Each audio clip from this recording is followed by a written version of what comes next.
The Monster of Gotham. This video is purely for entertainment and does not infringe on copyrights or laws. The rights to the novel and image belong to the original author. We do not claim ownership. Don't like waiting and want to listen to this fanfic in full now? Subscribe to our Patreon, where you'll find the best fanfics. Chapter 376 Enemy. Boom. Superboy was once again knocked away by Superman's punch. This was the 12th time that Superboy rushed towards Superman with anger and was knocked away by him. He could clearly feel his ribs breaking and deforming, and his internal organs, which were much stronger than steel, were also oppressed. Taking a breath of the hot air, which burned his lungs, Superboy struggled to get up and looked up at the blue figure in the sky. After his blood cooled down, he was only surrounded by endless fear. That was an absolutely invincible enemy, a real Superman, not a pirated toy made by a toy man. The red light brewing in the eyes of the Superman in the sky became brighter and brighter. At the moment when Superboy Connor thought it was not good, the red light had swept across, cutting the plastic toy building in half, burning and melting the rubber road, and hitting Superboy. Superboy, who had just stood firm, was knocked to the ground again. Superboy suddenly had a strong intuition in his heart. He is tired of this game. There was a sound of wind and voice being torn apart, and red boots fell in front of Superboy. Connor struggled and twisted his neck, raised his head, and looked at the figure in front of him with his back to the sun. He could see the strange smile on the corner of his mouth. He looks like Lex Luthor, but a bit like the clown in the newspaper. Connor's brain couldn't help but recall the character with a similar smile. "You are very fragile," Superman said. His voice was as magnetic and heavy as Connor imagined in his mind. "Inheriting my genes should make you stronger, so what makes you so fragile?" Listening to Superman's words, Connor subconsciously closed his eyes tightly. He was determined not to respond, no matter what the other party said. This was his insistence as the heir of Superman. But Superman's next sentence made Connor stunned on the spot. "Is it because of the fragile genes of the other half of Lex Luthor?" "What?" Connor was stunned, and his eyes, which had been closed, opened. This news first made him stunned, but with Connor's brain, after quick thinking, he got an answer that he couldn't accept. The other half, he is not only the inheritor of Superman's genes, but also has parts from Lex Luthor in his body. He would not doubt Superman's supervision, because he can occasionally see through a person's genetic problems. If it is the offspring of someone he knows, he can even see similar genetic information in the offspring.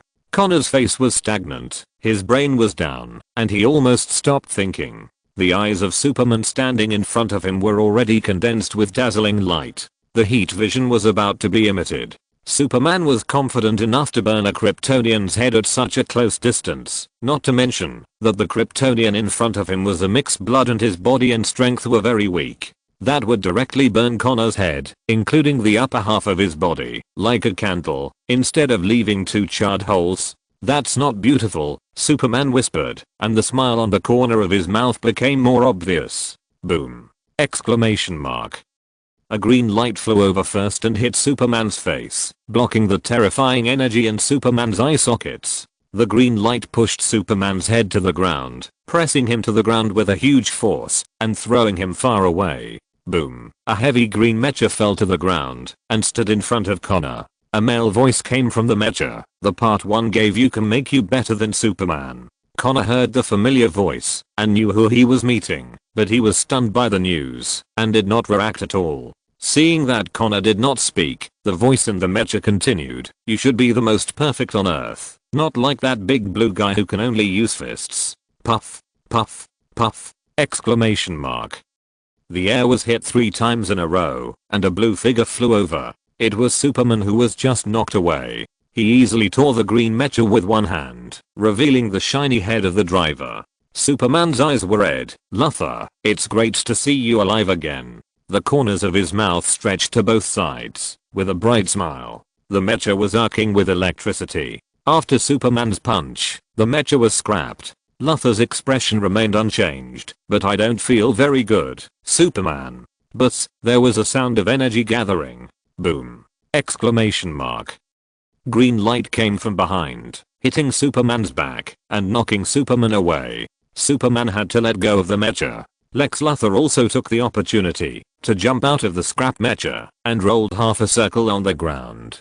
The green mecha in the distance flew over and automatically put him in. It only took 2 or 3 seconds to complete the replacement of the mecha. Crash. Superman struggled to get up from the ruins. He just crashed into a real building outside the toy area, which caused a building to collapse. As Superman moved, sand and soil splashed from him. Luthor glanced at the dull and lifeless Superboy Connor, then turned his eyes to Superman and said, "Let me guess, you are from another world. Don't think I'm a toy." The smile at the corner of Superman's mouth seemed to be getting harder and harder to control. This made him show his upper and lower gums, and even stick out his tongue, like an escapee from Arkham Asylum. Lex Luthor said, "I have overturned this speculation." Superman laughed wildly. "You are right." Lex Luthor continued, "If it weren't for a madman who is still trapped in my place, I might think that your arrival is related to him." "Madman?" Superman turned his neck and shook his head. "Joker? It seems that you really come from another world." He didn't know about the laughing bat, which means that he came from another world, and that world has nothing to do with the laughing bat.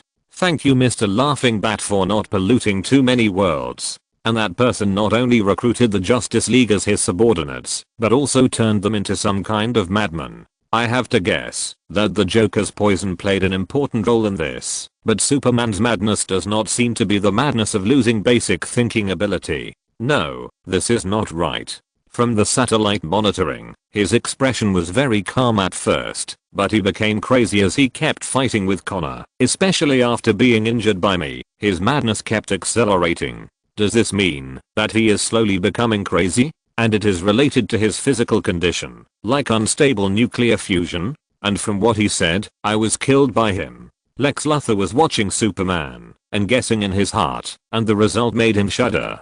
Conclusion: someone has turned the Justice League in a certain multiverse into obedient lunatics who may lose control at any time, and that world is almost certainly dead. Was all this done by another toy man? He also obtained the relevant information of Gotham City at the first time, and knew that all this was caused by another toy man. Lex Luthor's mood became extremely solemn, which meant that his assessment of the danger level of the toy man was very unreasonable.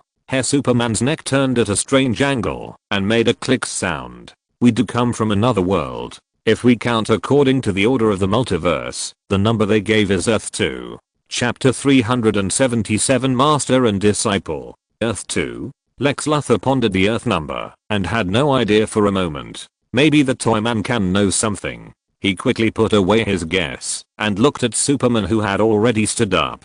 He knew that the biggest threat in front of him should be the threat brought by Superman. As for other deeper problems, they were not within his scope of concern for the time being. The green energy was recharged again, but in a flash, the machine also lost its target. Superman had appeared in front of Lex Luthor, raised his hand to grab his mecha, and gently tore it. The mecha was as fragile as a snowflake.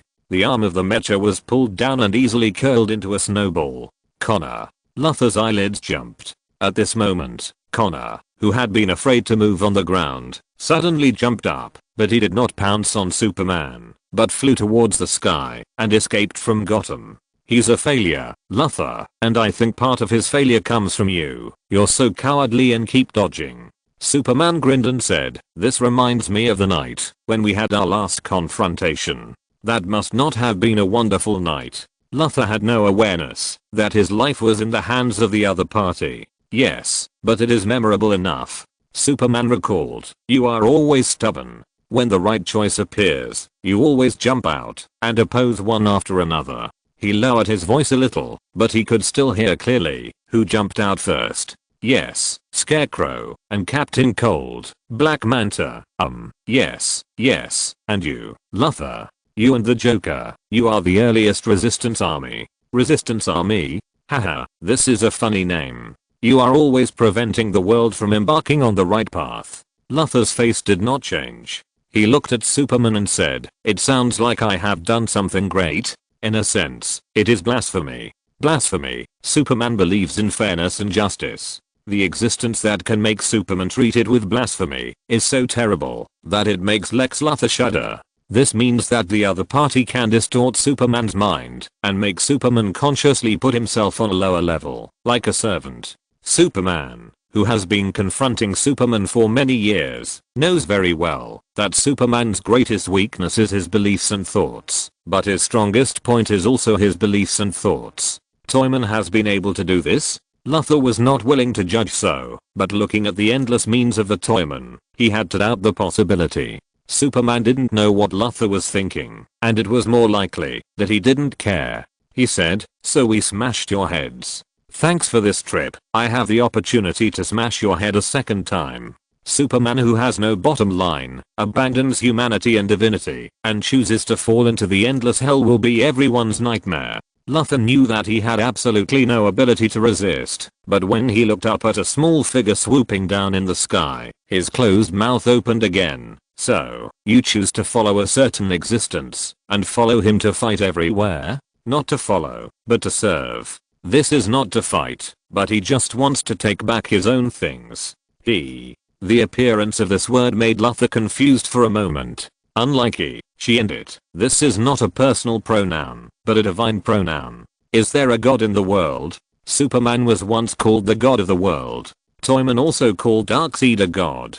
But how terrible and tricky would it be to be recognized as a god by Superman? Puff. The green kryptonite spear pierced through Superman's chest and pierced his heart. Behind Superman, Superboy Connor gritted his teeth. This is not a cowardly move, but a more reasonable temporary forbearance of the weak to defeat the strong. He refuted the evaluation Superman gave him before. In addition, you are not Superman. The cape I want to inherit will never come from you. Luthor forcibly suppressed the urge to praise Connor and said coldly, "You should be slower. I need to know more information." "I saved you." Connor curled his lips. He was used to Luthor's attitude when he was with him. Luthor looked at Superman on the ground, whose eyes had lost their light, and said, "He is no longer a real Superman, but a monster contaminated by some strange and crazy thoughts." He looked at Connor again. "That's why he was careless about you. Go help the Huntress." Connor's concern for his temporary companions avoided listening to Luthor's nagging. "No, we have more important things to do." Luthor checked the mech and found that some of its abilities were still usable. The mech swayed left and right and flew up. Besides, someone has already gone to help. The rapidly spinning bat darts brushed past the Huntress's face, and the purple mask was blown away. A few strands of hair slowly fell. A red blood mark was drawn on the side of the Huntress's face. Blood overflowed from the red line and slid down along the perfect arc of the face. The gap in physical strength and fighting skills could not be made up, and after Batman gave up the bottom line and his moves were full of murderous intent, the Huntress was completely at a disadvantage. She could only dodge 10 moves before she could hit back 1 or 2 moves. After hurriedly dodging the darts, the Huntress's twisted body was difficult to move. Batman, who came over, hit her right ribs mercilessly with a punch, and the strength that the Huntress had raised by taking a deep breath was also dispersed by this punch. 2 more punches followed, all hitting the right ribs. The Huntress's legs softened and fell to the ground. Just breathing made her extremely painful. Batman's fist did not stop. While attacking, he said, "I regret it, Helena. I once doubted the power of that person. I thought that the other me who connected to the other world took you away, which was the last choice for a father to protect his daughter, but I was wrong. His power is beyond doubt. The world under his protection will only be more perfect. There is no need for the Dark Knight or the perfect world of madmen." Helena endured the pain of her ribs pressing on her internal organs and struggled to kick Batman's calf. Her body rolled back half a circle and avoided Batman's heavy punch. The blade on Batman's forearm easily tore through the rubber floor. The Huntress collapsed to the ground completely, but Batman did not continue to attack her, but dodged back suddenly. "There are reinforcement." As soon as this thought came to her mind, she saw the unfolded cloak and a red helmet. Who is it? The Huntress did not remember this person. As soon as the opponent landed, he quickly fought with Batman in a close combat. His punches were very fast, and he was able to remain stable in the battle with Batman, not losing the upper hand. Huntress wanted to get up and help, but the pain in her body knocked her to the ground again. Red Hood punched forward, and at the moment when Batman raised his arms to block, he suddenly rushed forward, making it look like he was falling forward like a bull. Batman was hit, and the two rolled for a distance. Batman kicked each other away, and the two sides faced each other cautiously. But it seems that Batman did not take advantage, and his body was torn in many places. The same was true for Red Hood on the other side. "I see a familiar shadow in you," Batman said to Red Hood. "I should thank you. Now I'm resurrected again, and I'm a person with my own ideals." He took off the Red Hood, revealing a handsome young man with a firm look in his eyes. "Jason." Batman looked at the familiar face, stunned, and then suddenly grinned. "I still remember when I blew your head off with my own hands, Jason." If you're listening to this novel on a channel other than Fanfic World, it means they downloaded and uploaded it without effort. We cordially invite you to visit our channel, Mundo Fanfic Novelos. There you'll find the original version of this story, and you can explore many other novels of various genres. We're waiting for you to immerse yourself in a world of incredible novels. Chapter 378, Weird Battle Situation. "I still remember when I blew your head off with my own hands." Jason Todd's face changed slightly after taking off the Red Hood. It was not because he was afraid of it, but because he did not expect that the Batman standing in front of him would be so crazy. Unlike the Batman who was poisoned and turned into the Bat who laughs, he could feel the unconcealable and uncontrollable madness under the mask of the Dark Knight in front of him. The huntress who fell to the ground wanted to say something, but in the end she stopped in the action of opening her mouth and swallowed the words in her throat. The hunched Batman pounced on Jason again. His attack was very fierce, and he completely gave up defense, which made him look more like a ferocious beast. Jason dodged Batman's fierce attack by leaning back and doing a one-handed backflip, and kicked the opponent's chin with his toes, hitting accurately. "He's like a mad dog." Jason suddenly had an epiphany, which reminded him of when he was a kid training with Batman and he mistakenly angered a mad dog. The mad dog's fierce posture and sharp teeth that exuded a fishy smell made his legs weak, and Jason could only keep kicking his hind legs. At that time, he didn't look much taller than the mad dog. Whenever Jason wanted to deal with the skills he learned, the mad dog would dodge at a faster speed and pounce from the other side. He fell on his butt several times for this, but he didn't cry, because the mad dog would not turn around and leave because of his tears, but would only pursue him. In his memory, the almost omnipotent Batman appeared. He had countless ways to knock down a mad dog in an instant, but Jason still remembered that Batman stretched out his left hand that day, and at the moment when the mad dog bit his arm, he instantly pressed the mad dog's head with his right hand, turned around and pressed it to the ground, and punched it quickly. We can't expect to defeat the enemy unscathed every time. Sometimes, exposing your weaknesses appropriately will give you a better chance. Jason's eyes lit up. Looking at the Batman rushing over, he followed his previous fighting style and hit back with 2 punches while dodging. Batman once again changed his grab into a punch. Jason, who could have dodged it, paused, making his dodge speed slow down by 0.5 seconds. In the eyes of the fighting master, that was long enough and even a bit intentional. Jason was still a little worried that his deliberate flaw would not attract the opponent, because the one in front of him was Batman. However, the punch still hit Jason's shoulder socket firmly. It hurt, but Jason couldn't help but curl his lips. His body fell backwards uncontrollably with the hit on his left shoulder socket, which made his body rotate counterclockwise uncontrollably. At this time, Jason's right fist had already clenched. His left foot stepped on the ground with a bang. The soft rubber ground made him almost unable to control the elasticity of the trampoline, and the whole person jumped up. Fortunately, the power of his stomping was not strong. The twisting force of the waist as the body rotated, combined with the movement of the right arm swinging forward, the fist hit Batman's ear firmly. The action of falling to the ground was suddenly turned into a quick punch. Batman could not react in time. He was hit on the head and fell to the ground. His head was buzzing. He struggled to crawl twice, and finally his hands softened and fell to the ground again. Jason took a breath of cold air silently. His body fell to the ground after the punch. Fortunately, the ground was made of rubber, like a trampoline, and did not cause him secondary damage. Struggling to sit up, Jason slowly pulled out the gun and aimed at the struggling figure. He looked a little crazier. Gotham was sunny, but there were many clouds floating under the blue sky, blocking this rare good weather. Bang! A gunshot disturbed this toy city. Next to the fallen Batman's body, Jason put on the red hood again. He looked at the huntress who had initially recovered her strength and stood up. He wanted to raise his wrist, but finally gave up the idea. Now the Toyman owes me a favor, and Lex Luthor, even if I want to see him, they can't refuse. Jason didn't think he had killed Batman. What he was thinking about at this moment was whether he could further accomplish what he wanted after this troublesome matter. The huntress didn't notice the psychological changes of the Red Hood and didn't know that the other party was going to kill her directly. She looked at the body lying in a pool of blood and said, "He is my father." "Yes, I know." The Red Hood turned and left. Straightforward and decisive.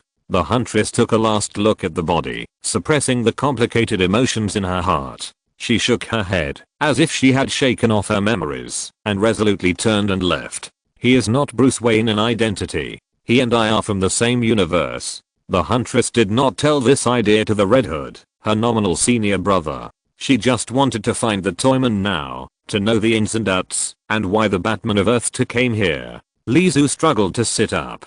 He was hit by the Omega Ray. He should die. He spread out his right hand, and the instrument was destroyed. Throwing away the scrap metal in his hand, Lizu got up from the ground, holding his chest and saying, "Amanda Waller, thank you for saving my life." He once again expressed his gratitude to Ms. Amanda Waller. Lizu looked at the soldiers who were guarding in the toy store, pointing their guns at him, but unwilling to come out. "I can't beat that pirate now." He was confused. He didn't understand why I didn't pursue the victory, and he didn't understand why the soldiers didn't take the opportunity to make up 2 shots. Although he wouldn't die from the bullet now, at most he would be injured, but that was better than just watching. Although there was a sense of weirdness everywhere, Lizu didn't dare to go in again. If there was another level of Omega Ray, he would definitely die this time. Boom. The heavy mecha fell beside Lizu.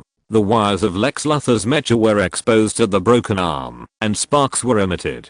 Superboy Connor also followed him down, but he looked a little different, as if he was stronger. Lizu didn't know what happened, but he was sure that it had nothing to do with the bald Lex Luthor. "Let's go." Lex Luthor looked at Lizu in surprise, and then glanced at the toy store, and asked Connor to grab Lizu, and the 3 of them flew high into the sky. From beginning to end, Lizu did not come out of the toy store to stop them. On the outskirts of New Metropolis, a building appeared here very abruptly. The injured Batgirl and Huntress were sitting on the ground to rest and adjust, and the black-haired girl Donna was busy on the side.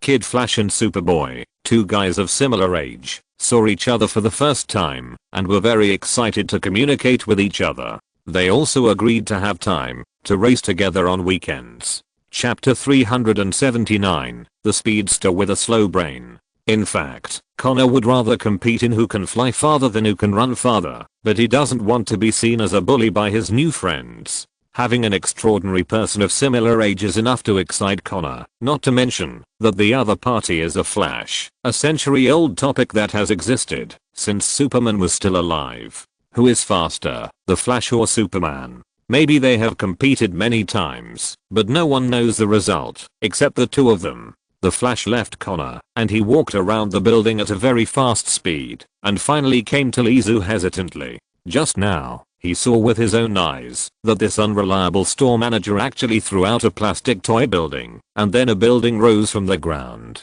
The scene was very shocking. After the shock, it was a subconscious guess. There is a person in Gotham City who can turn toys into reality. He even became the subject of discussion among schoolmates. A supervillain. He seems to have never lost since his debut, whether it was the era when Batman was active or the city where Batgirl took over now. Kid Flash also had great ambitions. He must catch the king of Gotham crime and prove his ability. If he could catch the Toyman, maybe he could get out of Batgirl's chasing training, and then he would be a real superhero, not a Boy Scout. Now, Kid Flash has a guess, or it can't be called a guess, because he has heard Mr. Lex Luthor, the former president, address Mr. Store Manager many times. Toyman. Toyman without disguise. And looking at the expressions of Huntress and Batgirl, it seems that they have known about this for a long time. Kid Flash didn't know what to say. He was entangled, and finally could only point to the building. "Manager, is this yours?" "It's a gift from a friend," Lizu said, looking at Lex Luthor.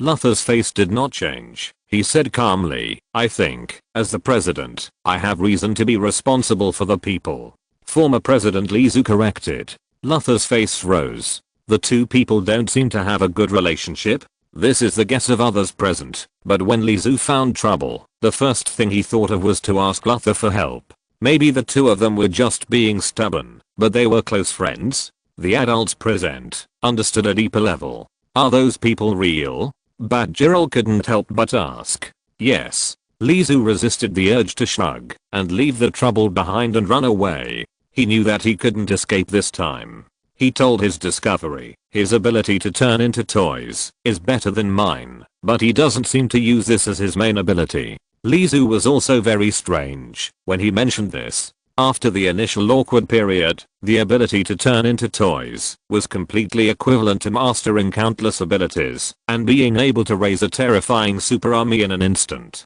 But the other party just turned most of Gotham into toys and then sent out some superheroes. He seems to control some abilities that can distort people's wills. When Lizu mentioned this, the first thing he thought of was the evil gods. These ancient and terrifying beings instinctively controlled these abilities. I saw a pair of eyes on Ms. Hawkgirl.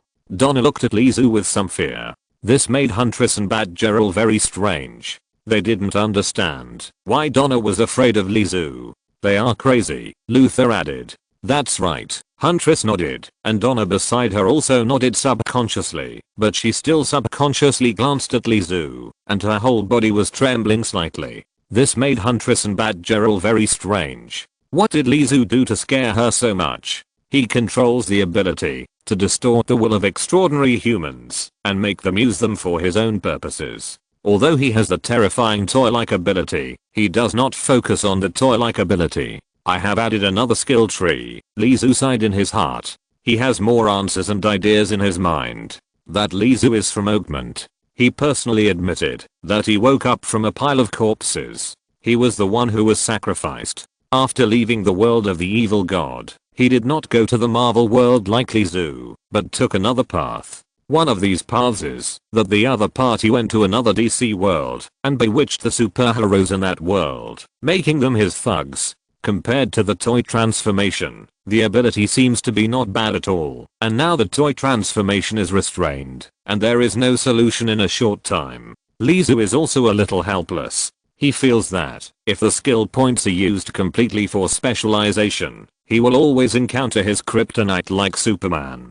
Fortunately, this kryptonite is not only for himself, but also for another Lizu. He has many abilities, but he rarely uses other abilities except toy transformation. So this also means that, if he studies other abilities, he can also embark on a more perfect and powerful path. By exploring the world or practicing hard, he can increase his proficiency. There will definitely be no so-called bottleneck on his way forward. The appearance of another self showed Lizu an idea, instead of sticking to the old ways. I just don't know if he has fully explored that world and got 100% of the reward. The female hunter suddenly said, I know which world they are from. Everyone's eyes turned to her. Without the mask covering her, Helena Wayne's delicate face was revealed. Everyone present knew more or less that Helena Wayne was equal to the female hunter. Only the Flash boy didn't know this at all. However, he had not yet woken up from the heavy news that the decadent store manager was the Toyman, so he did not notice that the huntress was Helena Wayne. From the same world as me. This was not a hidden news. When Helena said that she was not a native of this world, everyone except Donna and Kid Flash had a very calm expression. Batgirl knew it a long time ago, while Lex Luthor and Superboy Connor had already learned the news from the crazy Superman. They are indeed from Earth 2. Luthor also told the information he knew. I was brought to this world from Earth 2 by the Batman of this world who has not gone crazy, but from what I just learned, the Batman who belonged to me at the beginning knew that something had happened, so he contacted the Batman of this world and took me away. And this time I can also be sure that it is my father. Helena's expression was always calm, as if she was telling someone else's story. But the Batman of this world still did not change his fate of going crazy, like a curse. A scream of surprise attracted everyone's attention to Kid Flash. Wait. Batman is Bruce Wayne? Miss Helena Wayne, the Huntress, just said that his father is Batman. Wait, you all know it, don't you? Kid Flash pointed at himself and looked at the calm crowd. Donna raised her hand at the right time. I don't know. Before Kid Flash could find a sense of identity, Donna asked, who is Batman? Chapter 380, Resurrection from the Dead. No matter what he did on Earth 2, there is one thing we can be sure of now. Lex Luthor changed the subject and said, we have dealt with several powerful helpers in his hands, whether it is Superman, Batman, Flash, Wonder Woman, etc. Without those interferences, if we attack in a short time, the success rate will be higher. Besides, he seems to be unable to chase us for some reason. Luthor made some guesses, based on the fact that Lizu let them leave with Lizu. Batgirl said, it is possible that he has a plan in mind, so he let us leave. Luthor did not refute, he nodded, yes, but we need to take a gamble. Batgirl looked at Luthor, what are you going to do? She subconsciously did not want to cooperate with the other party, although she knew that Lex Luthor played an extraordinary role in the battle last year. Luthor pointed at his feet, the information is all there. As long as we suppress the Toyman's ability to turn into toys, we will be able to take back the city soon, and then, we will get rid of the Toyman. When talking about getting rid of the Toyman, Kid Flash and Donna subconsciously looked at Lizu, and they found that Lizu's face twitched slightly. This bald guy definitely has something to say. Lizu took a deep breath, and suppressed his anger. The time came to around 5 o'clock in the afternoon. With Kid Flash running errands, the injured people have basically stabilized. Some are resting, and the atmosphere is a bit dull. Lex Luthor took the elevator up from the basement. I have sent out the information. There is no technical problem. Soon we will be able to get a large number of anti-toyization equipment. The initial goal is to cover the entire Gotham City. There was still a smile on your lips. Lizu looked at Lex Luthor, who was smiling a little proudly, and knew that this guy was probably happy that he could finally suppress him. Although he would not deny that this bold guy sometimes made contributions to mankind, but more often, don't expect this guy to be so noble. This information is not secret. It is estimated that when Amanda Waller came up with the results, she had already made many backups and even submitted them to Lex Luthor. This will be a more popular means than kryptonite. I believe that the danger rating of the Toyman is constantly decreasing. Lizu can even imagine that in the future, a group of cats and dogs will get this thing and come to kick the door, ready to step on the name of the Toyman and become a well-known figure in Gotham. What's the plan? The Huntress has recovered initially. She has injected a lot of adrenaline. This thing can make her ignore pain and stay excited, but the shortcomings are also very obvious. However, as an ordinary person at this stage, she cannot pay attention to the shortcomings and future consequences. A group of desperate people, they will be responsible for this exploration mission. Lex Luthor glanced at Lizu and said, this is an extremely special team. They are all criminals captured by the country. Amanda Waller will be the leader of this team. Lizu already had a guess in his heart, but Luthor's look just now made him very uncomfortable. Could it be that this bold man also intends to throw him into that team? Then he can guarantee that, unless a nuclear bomb is inserted into his body, it will be useless. Suicide Squad. Luthor pointed to his wrist. It was a famous watch, but it was affected in the battle with Superman. The surface was broken, but the hands were still moving stubbornly. They will act soon, and bring us first-hand information. If there is a chance, they will directly eliminate the target. Lizu stared at Lex Luthor and thought to himself, is it really the Suicide Squad? Should I find an opportunity to replace Luthor and put him on the shelf? The madman Harley Quinn was the perfect candidate for the Suicide Squad. Didn't he part ways with Harley Quinn? Luthor shuddered when he was locked in by Lizu's gaze, but he didn't show any problems on the surface. Suicide Squad. Batgirl, Flash Boy and Donna were more concerned about the name of this team. Even though they were once extremely vicious people, such a thing that goes against human nature still made them feel uncomfortable. Lizu turned and walked to the sofa, put his legs on the coffee table, and lay on his back. Things were strange. Whether it was the sudden whispers in his ears that made him go to Arkham, or Lizu who chose to let himself go in the toy store, something was wrong. But most of Lizu's methods were disintegrated. I have considered your proposal.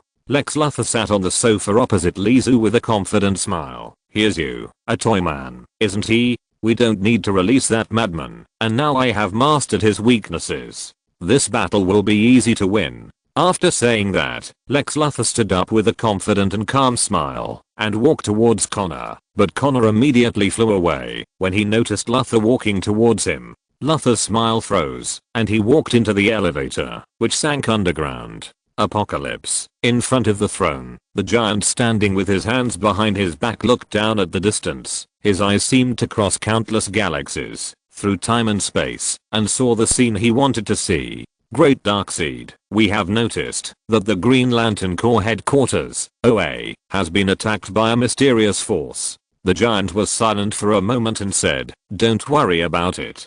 Don't worry about it." The throne was once again calm. The giant also retracted his gaze to the distance and said, "If you fail, death will be the only way for you to apologize to the Dark Lord." Gotham City, it was dark. Under the low pressure of leaden clouds, a corner of the Toy City was shrouded. Several people stood only one street away from the Toy City and looked out. Someone whistled, "Ha. What a big deal.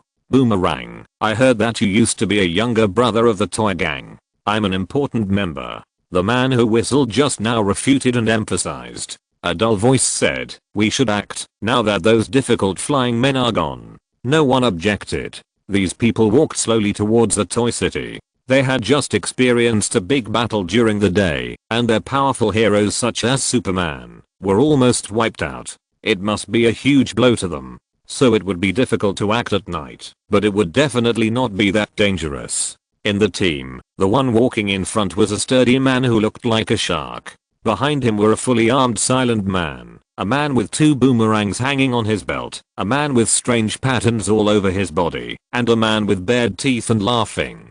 "Be careful, it's always right, King Shark. You sound a little weird." "Hey." The team groped their way into the Toy City. "This thing is really made of toys, a trampoline. It reminds me of the last time I played on a trampoline." "Quiet. Someone is here," King Shark suddenly said.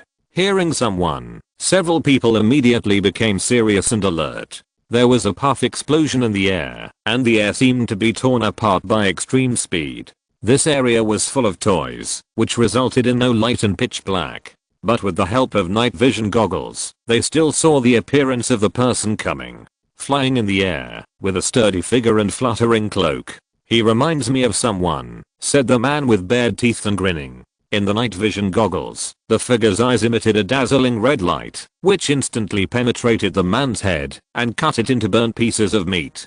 Coincidentally, at this moment, the leaden clouds above his head dissipated, and the moonlight fell on the man. The blue battle suit and the red cape fluttered in the wind. The red light in his eyes had not yet faded, and it was still emitting a terrifying red glow. Superman. Superman, who should have died and was confirmed to have been killed, appeared here again. "Do it. I'll hold him back." The tattooed man took a step forward, and a terrifying flame erupted from his body and swept towards Superman. Superman took a deep breath and spit it out suddenly. The cold airflow surpassed the flame, and a giant ice block appeared in the original place, and the burning flame could be seen in the ice. Chapter 381 Two Choices. Before the battle really started, Superman killed 2 people in an instant. Captain Boomerang grinned and said, "I suddenly remembered our team name. The Suicide Squad, a group of poor people controlled by a brain bomb, met Superman who didn't mind having blood on his hands. They were the real Suicide Squad." "Who?" King Shark rose from the ground like a solid heavy artillery, and the target of the shell was Superman. Superman looked at King Shark who was rushing over, stretched out his hands, and grabbed King Shark's neck and right leg, one above and one below. He pulled his hands hard, and Superman was going to tear King Shark apart directly. A light boomerang came to Superman's back in the dark, and with a ding-dong sound, it hit the back of Superman's head. When the effective attack boomerang lost its power and was about to fall to the ground, it suddenly flashed neon lights, suddenly gained new power to move, and struggled to rush into the sky. Superman paused the action in his hand, and he turned to look at Captain Boomerang. Captain Boomerang smiled awkwardly, and the boomerang that flashed light twice returned to his hand. "Listen to me, Superman." Captain Boomerang took out a rainbow pony from his arms. "We are in the same group. Maybe I joined the toy gang earlier than you. Boom. The heat vision hit the rainbow toy horse, burning the cute toy cleanly. The smile on Captain Boomerang's face froze. He grabbed his waist with his left hand, where there was also a boomerang. Holding two boomerangs, Captain Boomerang's body spun in through them, rushing forward at Superman at the same time. Ding dong. Ding dong. The boomerang hit Superman's body, only hitting a limited spark, like a sharp spear hitting the gun. Inside the building, Lizu was lying on the sofa, and his ears were whispering, sometimes close and sometimes far away. Arkham, Arkham, Arkham. Here it comes again. Lizu sat up straight suddenly. The sound in his ears did not disappear immediately, but gradually became less louder as time went by, until he could not hear it at all, like a mosquito flying away, without a trace. He raised his hand to wipe the non-existent sweat on his forehead. It was already dark. The situation may not be optimistic. Lex Luthor noticed that Lizu sat up and said with a serious face, "There is something wrong with our guess." "It's your guess, but I have never guessed anything." Lizu did not say this, but looked at Luthor, waiting for him to explain the situation. Others also turned their heads to look over. About the Suicide Squad. When they heard Luthor mention the Suicide Squad, Batgirl and the others immediately frowned. They were very disgusted with the behavior of not cherishing life. Everyone died, but when they died, there was data sent back. Luthor held a computer and placed it in the middle of the crowd. The picture taken by the computer was very blurry, and there was no light, so the video, which was only 3 minutes long, was only dark except for a few flashing pictures. "What is this?" Batgirl walked to the computer consciously. She gently dragged the progress bar of the video and froze it on the pitch black before the battle began.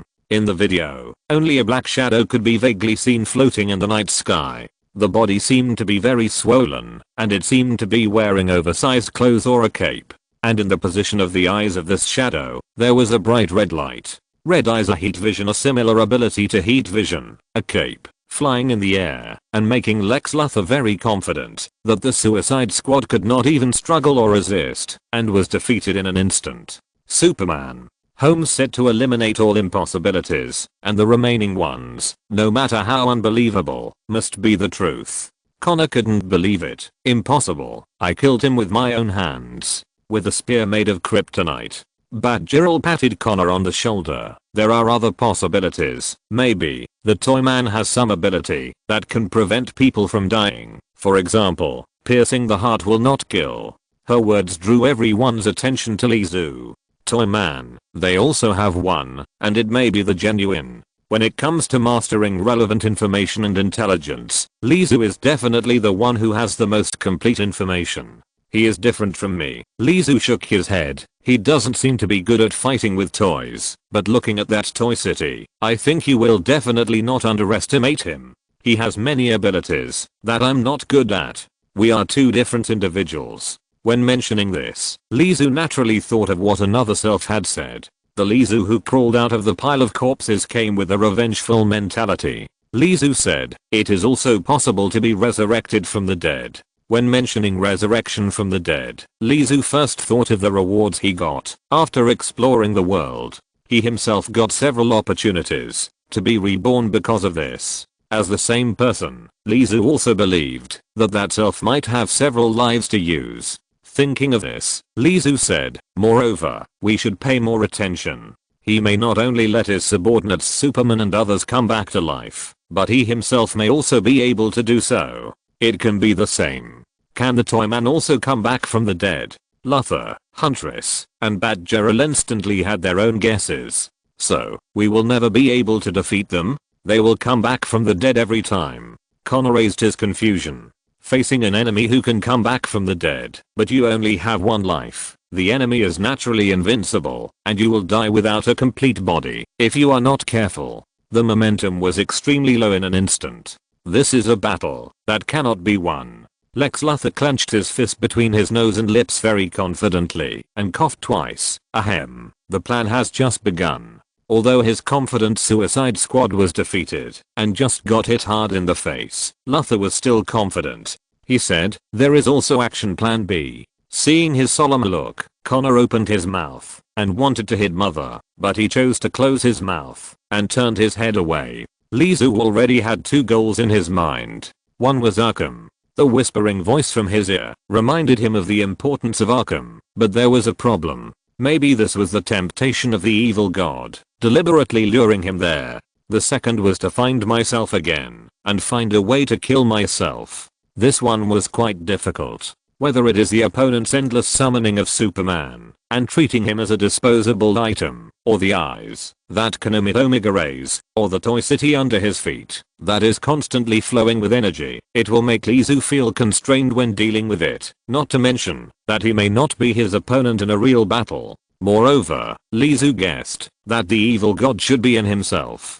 The ability to distort the will of Superman and Batman obviously comes from the existence of a higher level of life, which is by no means something that ordinary abilities can achieve. There is another thing. According to what Superman and Batman said, the first to discover the problem were the criminals in Gotham. Maybe Arkham on Earth 2 is also hiding something.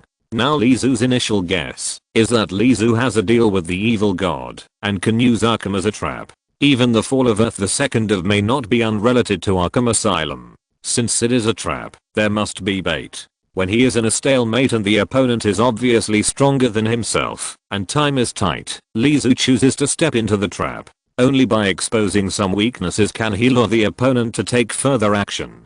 Thank you bookfriend 2017012613381438 for the reward of 500 Kidian coins. Chapter 380 to Arkham Monster. Having made the decision, Lizu turned and walked out of the building. Luther called him. "You go out?" Although he was reluctant to admit it, Luther had been staring at Lizu. His intuition and observation told him that Lizu definitely had some secrets hidden, and those secrets might be the key to defeating the Toyman, or they might have a more special role, or even affect the world's pattern. This made it impossible for Luther to ignore Lizu's existence and his every move.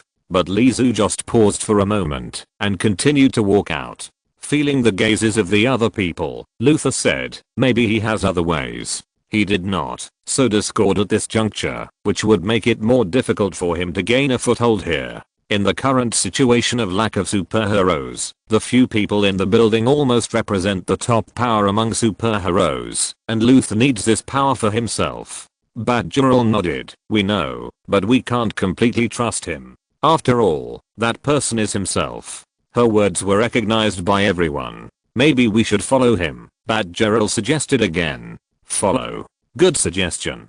Luther was delighted, but his expression did not change. He was still serious and confident. "I'll do it. I'm fast enough, and the store manager is unlikely to find me." Kid Flash volunteered to raise his hand, but was immediately rejected by Batgirl on the grounds that he had not graduated yet and was not a superhero. Seeing that everyone was arguing, Luther said, "I think I have a suitable candidate. It's not any of us. It's not even a human. Not a human." Everyone's expression was a little strange. "Yes, you should be familiar with its origin." Luther clapped his hands, and the air in front of everyone suddenly flickered. In the twisting air, a metal leg stepped out. Cyborg Superman.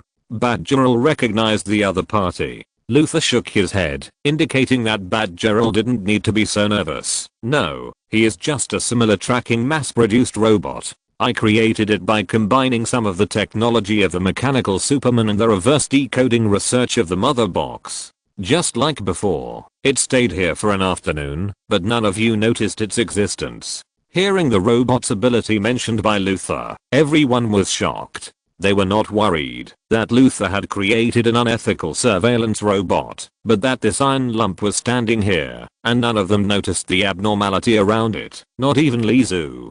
Then they nodded, agreeing with what Luther said.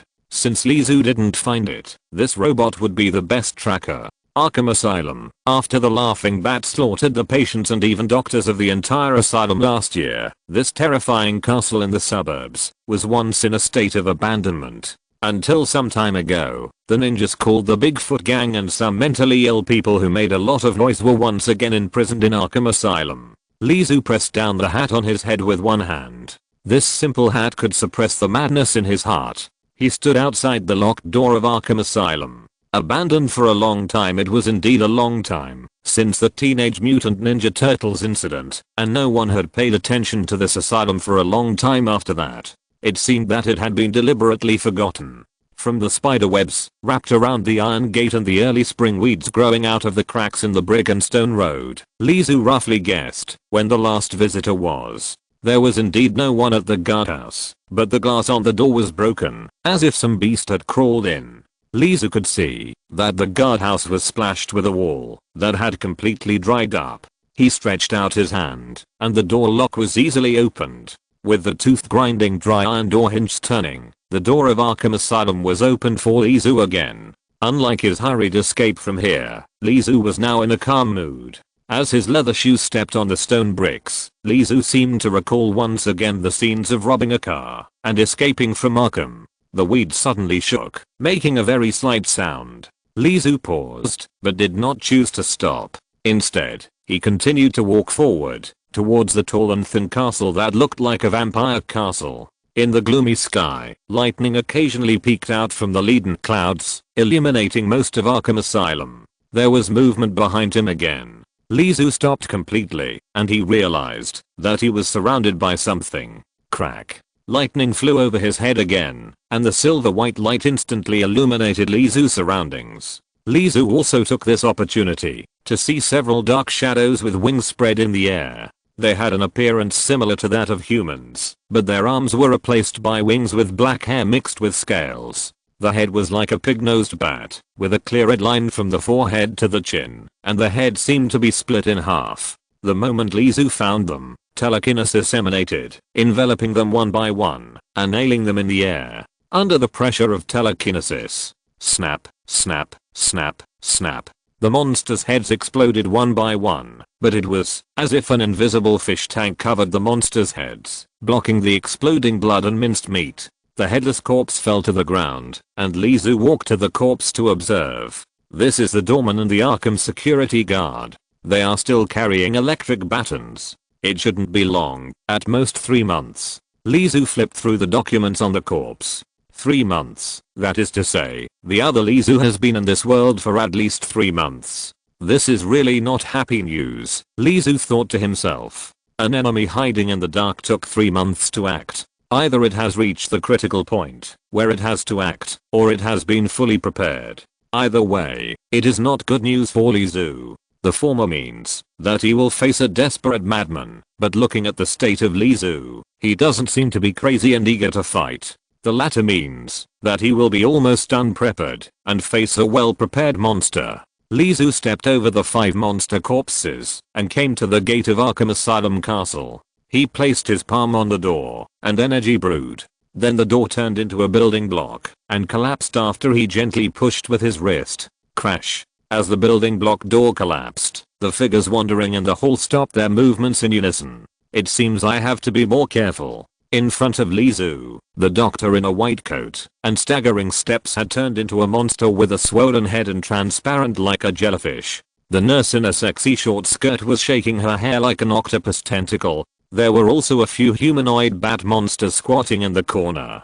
Chapter 383 Arkham was deliberately thrown into the corner of memory. The doctor's head was tilted, and he needed to use his shoulders to support himself. His head was as transparent as a jellyfish, and he could even clearly see the wrinkled brain. His eyes were bulging with blood and staring at Lizu. If Lizu had not seen too many more terrifying things than this, his head would definitely collapse first. The nurse in a skirt had her hair flying one by one, and the octopus suckers could be clearly seen on her hair. The hair stretched out and suddenly rolled towards Lizu, followed by a stinking wind. Lizu took a step back, and a water gun appeared in his right hand. He pulled the trigger with his index finger, and the water gun was not sprayed with playful water lines, but real sparks. With a bang, the muzzle sprayed sparks, and the nurse was shot between her eyebrows.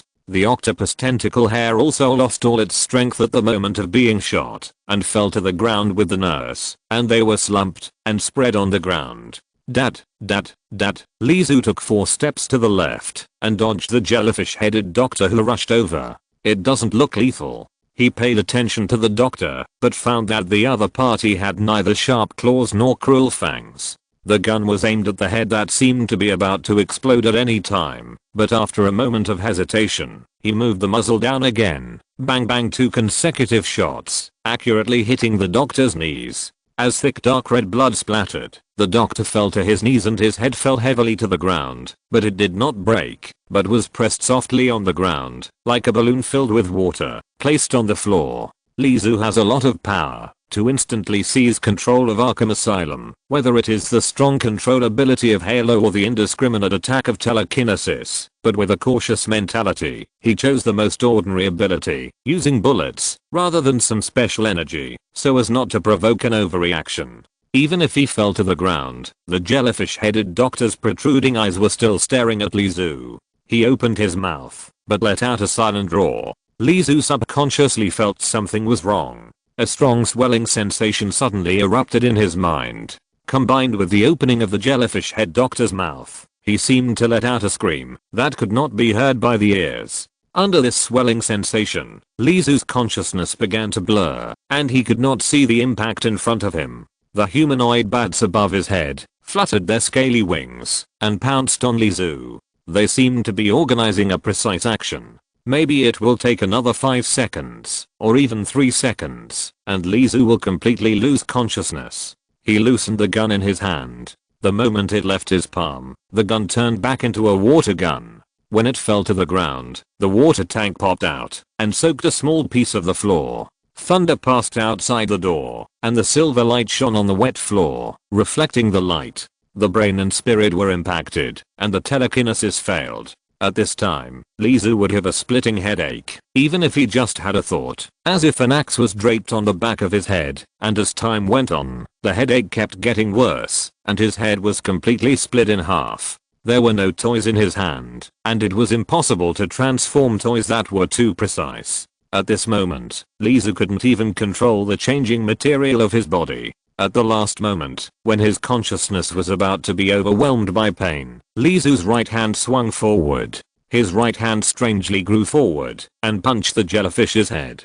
The fist strangely merged into the jellyfish and did not break the seemingly thin and soft skull. However, this attack successfully interrupted the doctor's silent roar, and the swelling feeling in his mind disappeared. Lizu breathed a sigh of relief and ignored the arm that had just turned into rubber and ejected. Those humanoid bats were already in front of his face.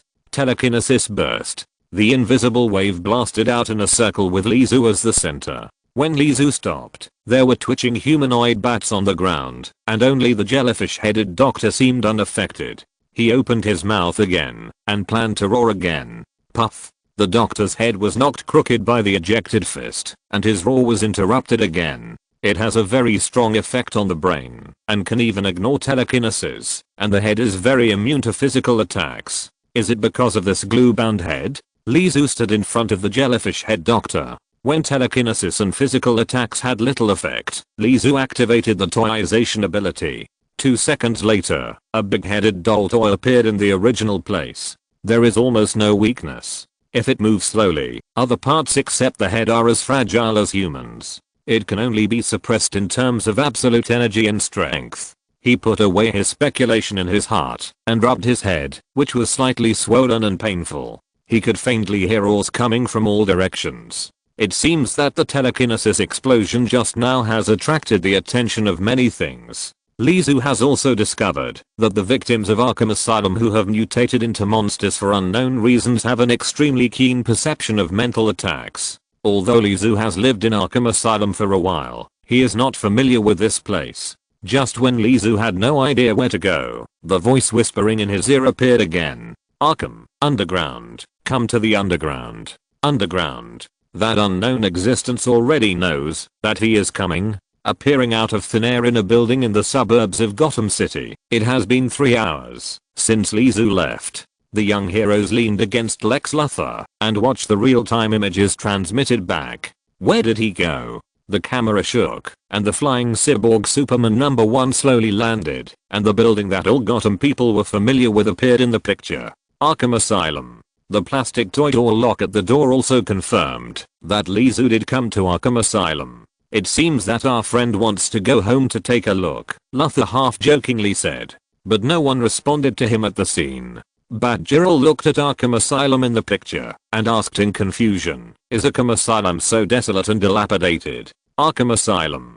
This name seemed to have faded from her memory for a long time. Now suddenly seeing the asylum again, Batgirl's brain was confused for a moment. Not only Batgirl, but everyone else had this feeling to a greater or lesser extent. It seems that Arkham Asylum has not been mentioned for a long time, said Kid Flash. In the discussion topics of elementary school students, superheroes, crazy villains, and urban legends are their main chat topics. Kid Flash himself felt something was wrong when he found out that he had deliberately ignored the news of Arkham Asylum for a long time. It was deliberately thrown into the corner by us. Thinking that they had forgotten Arkham Asylum silently, and thinking about the Toyman leaving alone and going to Arkham Asylum, everyone couldn't help but have a guess in their hearts.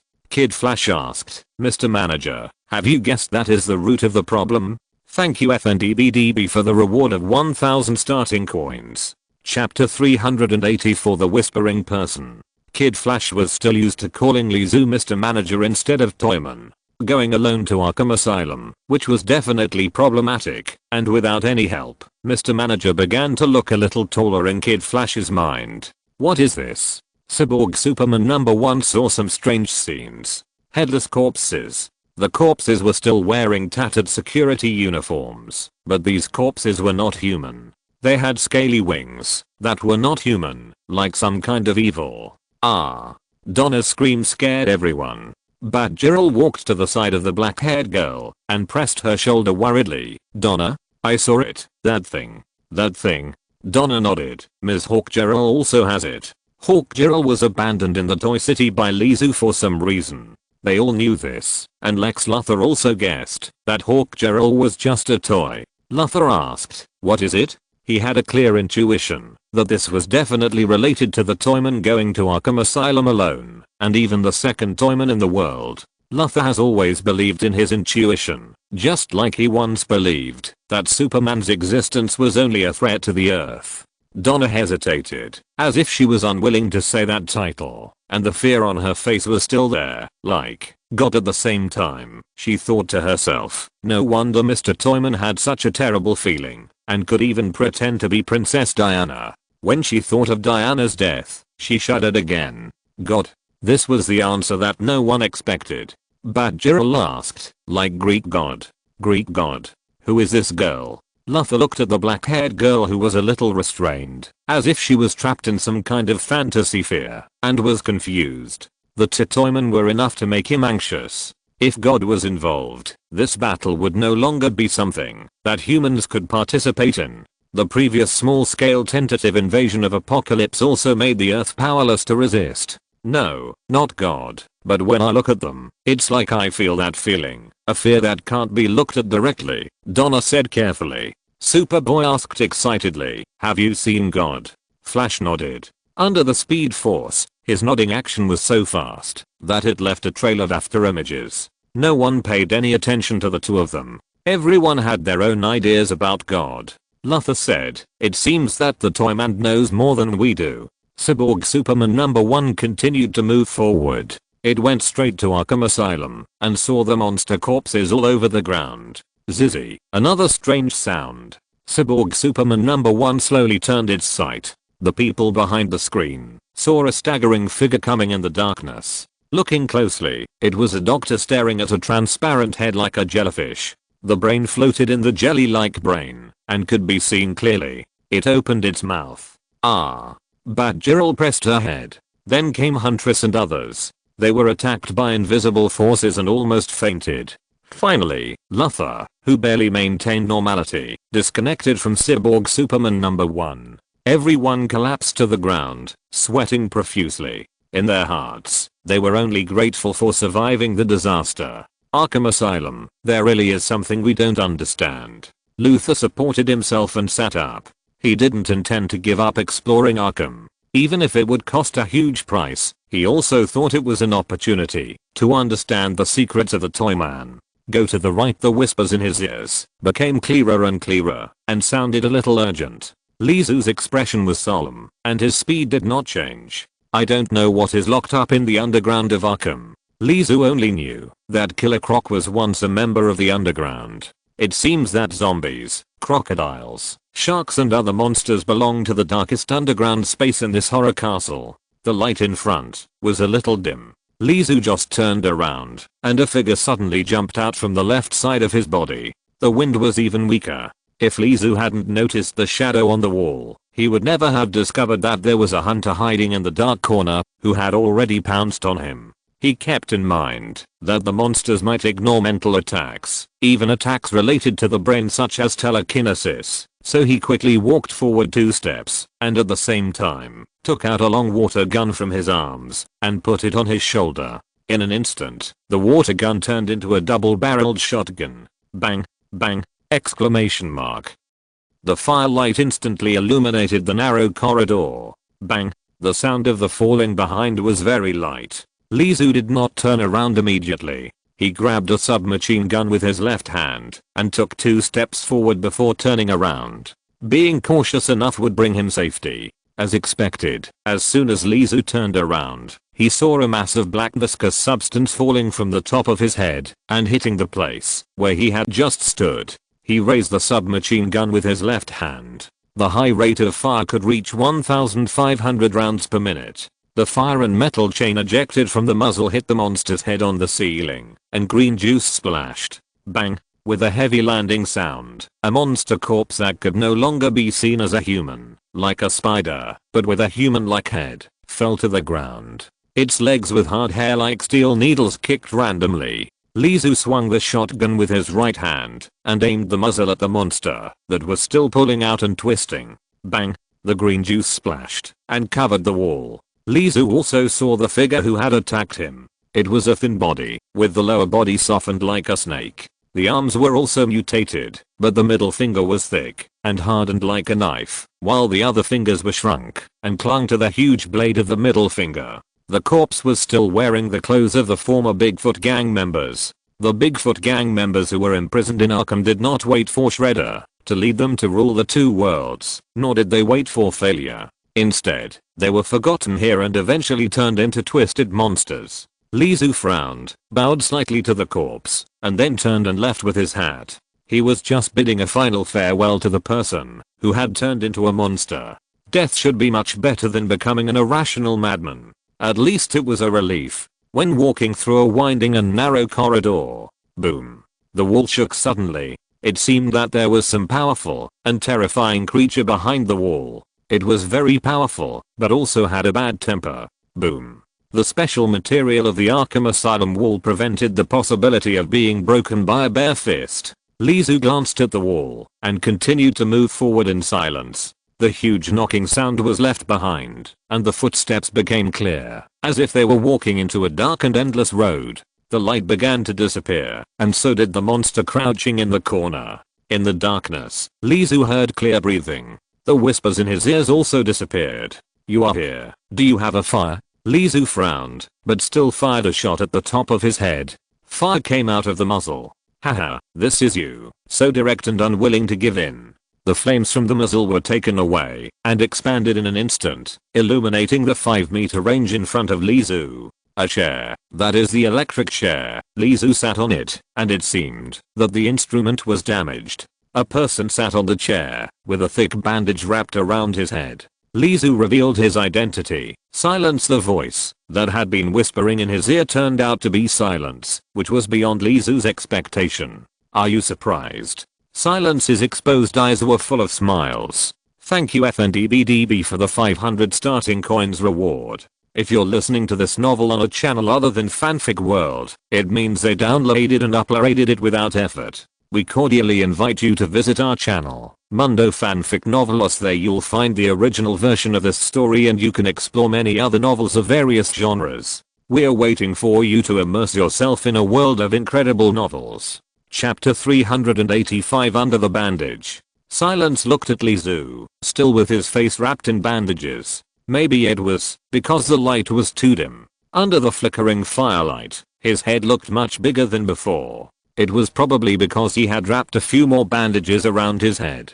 Li Zhu was not embarrassed at all, and was making up stories about Silence in his mind. They had always been at odds with each other. It would be a joke to say good things about each other from the bottom of his heart. If he knew that this matter was related to Silence, he would have killed him anyway. Lee Su muttered in his mind. He was not afraid at all when he looked at Silence's exposed eyes. He could still be worried if he didn't know who was whispering. After knowing who was whispering in his ear, his fear was reduced by half. The unknown is the most terrifying. How powerful is the toy man who turned most of Gotham City into a plastic kingdom? In fact, it was not a big deal. Whether it was the crazy bat that almost destroyed the earth, or Darkseid who almost killed several famous superheroes with a glare, the movement this time was considered small. Besides, the second Lee Su was not that scary.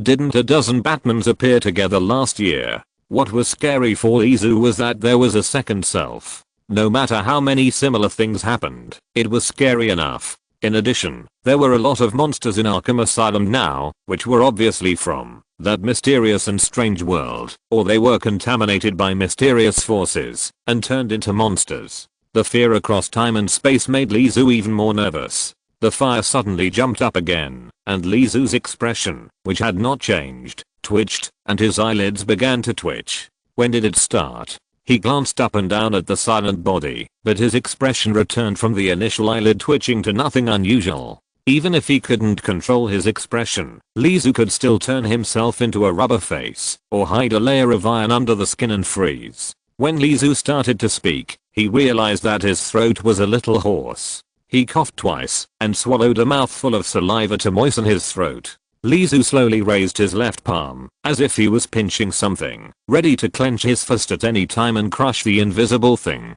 The shotgun in his right hand pointed at Giant Mo mercilessly. It started from the moment you heard the sound. Giant Mo was in a relaxed state. He should have smiled, and his eyes could be seen squeezed into crescents, but no laughter could be heard. I didn't know you heard it. It seems that we are destined to be together. Yes, we are destined to be together. Lee Su firmly believed this, but on the other hand, he thought again that if he shot Giant Mo twice more now, would it reduce the obvious trouble? In the end, Lee Su did not shoot. He leaned his shotgun on the ground, but his left hand was still raised, with no intention of relaxing. Lee Su asked, "Who did it?"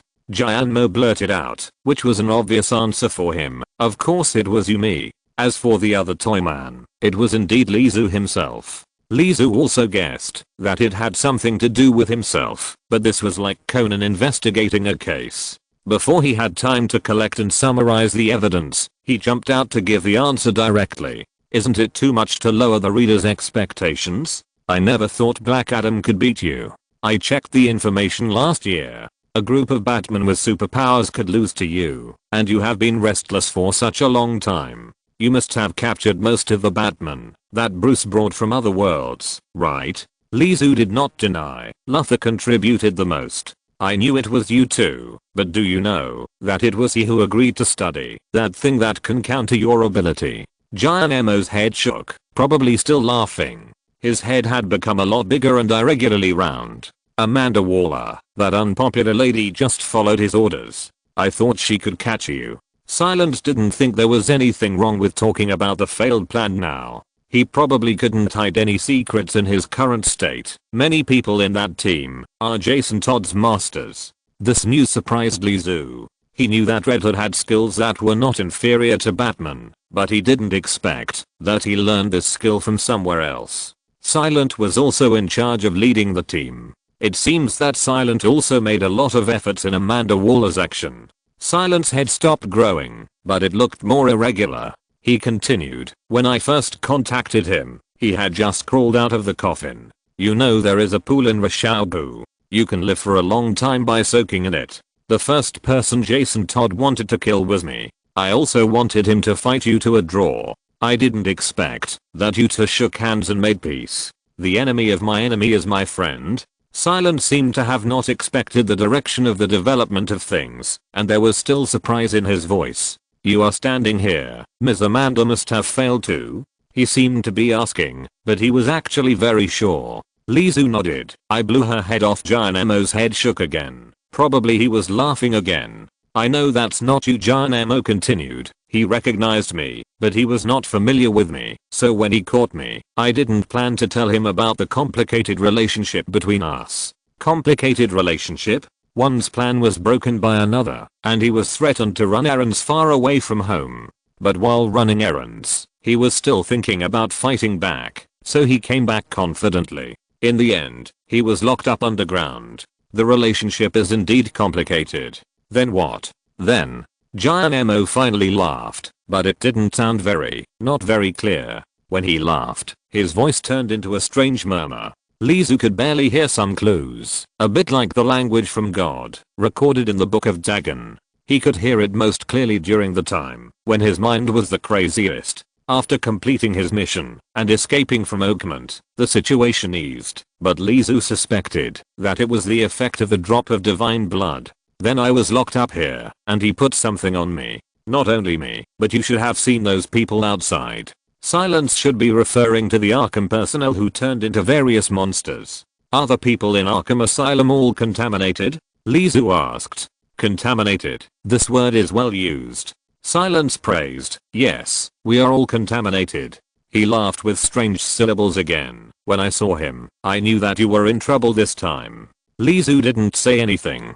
He didn't need to waste more saliva with a madman, contaminated by the evil god, and ask 2 more questions when the other party was still conscious. More importantly, he didn't know when Silence would become like those things outside. It would be difficult to question him if he was crazy. He asked again, so, you shouted in my ear, asking me to come to Arkham? He separated some of his power. I guess it's because the brains of those people outside couldn't bear it and turned into monsters. I'm a little luckier, Giant Emo said, and his head under the bandage swelled again.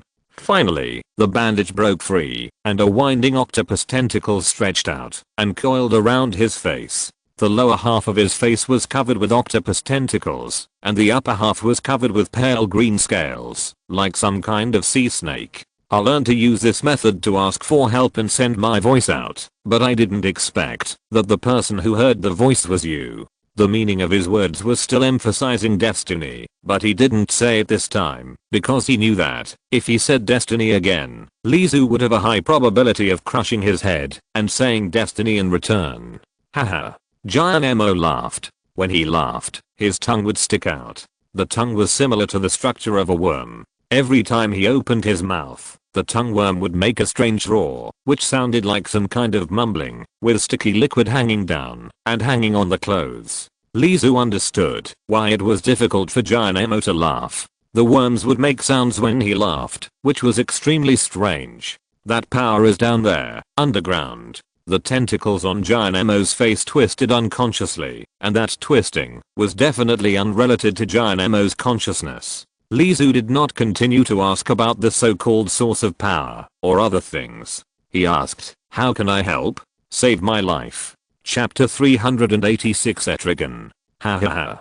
Giant Emo laughed loudly, sticking out his worm-like tongue, and opened his mouth provocatively towards Lizu, revealing a circle of barbed teeth. Lizu almost couldn't help but shoot, but the worm quickly retracted itself. Just kidding. Kill me. He looked at Lizu calmly, seeing through the calmness of life and death. Even if there is a chance to save me, you can't save me. It's better to let me die. It's good that you know. Lizu raised the shotgun again, aiming at Giant Emo's head, and his index finger hit the trigger slightly, but he slowly put his left hand down. But when he put it down, his left fist was clenched. Giant Emo didn't care about the gun pointing at his head, and even looked at the black muzzle of the gun. The octopus tentacles also squirmed to wrap around the gun. Lizu took a half step back and distanced himself from the octopus tentacles. Bruce has been happier than me since he was a child. He can get all the property after his parents died and do whatever he wants, but I can only be under the guardianship of my parents, like a prisoner.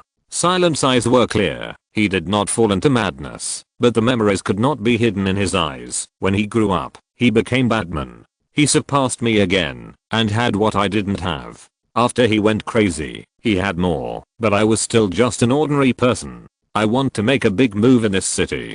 although I don't like Bruce very much and envy everything he has when Bruce is still here. Isn't the madness of this city very interesting? He stopped reminiscing and looked at Lizu. Bruce Wayne, is he still alive? Yes, he is alive. Lizu nodded. The laughing bat is also a trouble. Lizu is a person who hates trouble to a large extent. Then let him see that Gotham without him has become crazy and chaotic because of me. The octopus tentacles wrapped around his face, tightening it very tightly, revealing only his left eye, a left eye with a smile. Bang! The bullet broke the octopus tentacles, ending Silent's crazy life. With a snap, a piece of octopus tentacle fell on Lizu's leather shoes, twisting and leaving sticky liquid and green blood. Lizu shook his ankle and shook off the broken octopus tentacle. Without the blood supply to the brain of Silence, the octopus tentacle seemed to be able to move for a long time. The underground is a source. Lizu placed the source under Arkham, and everyone, including Silence, was contaminated by the power and turned into monsters.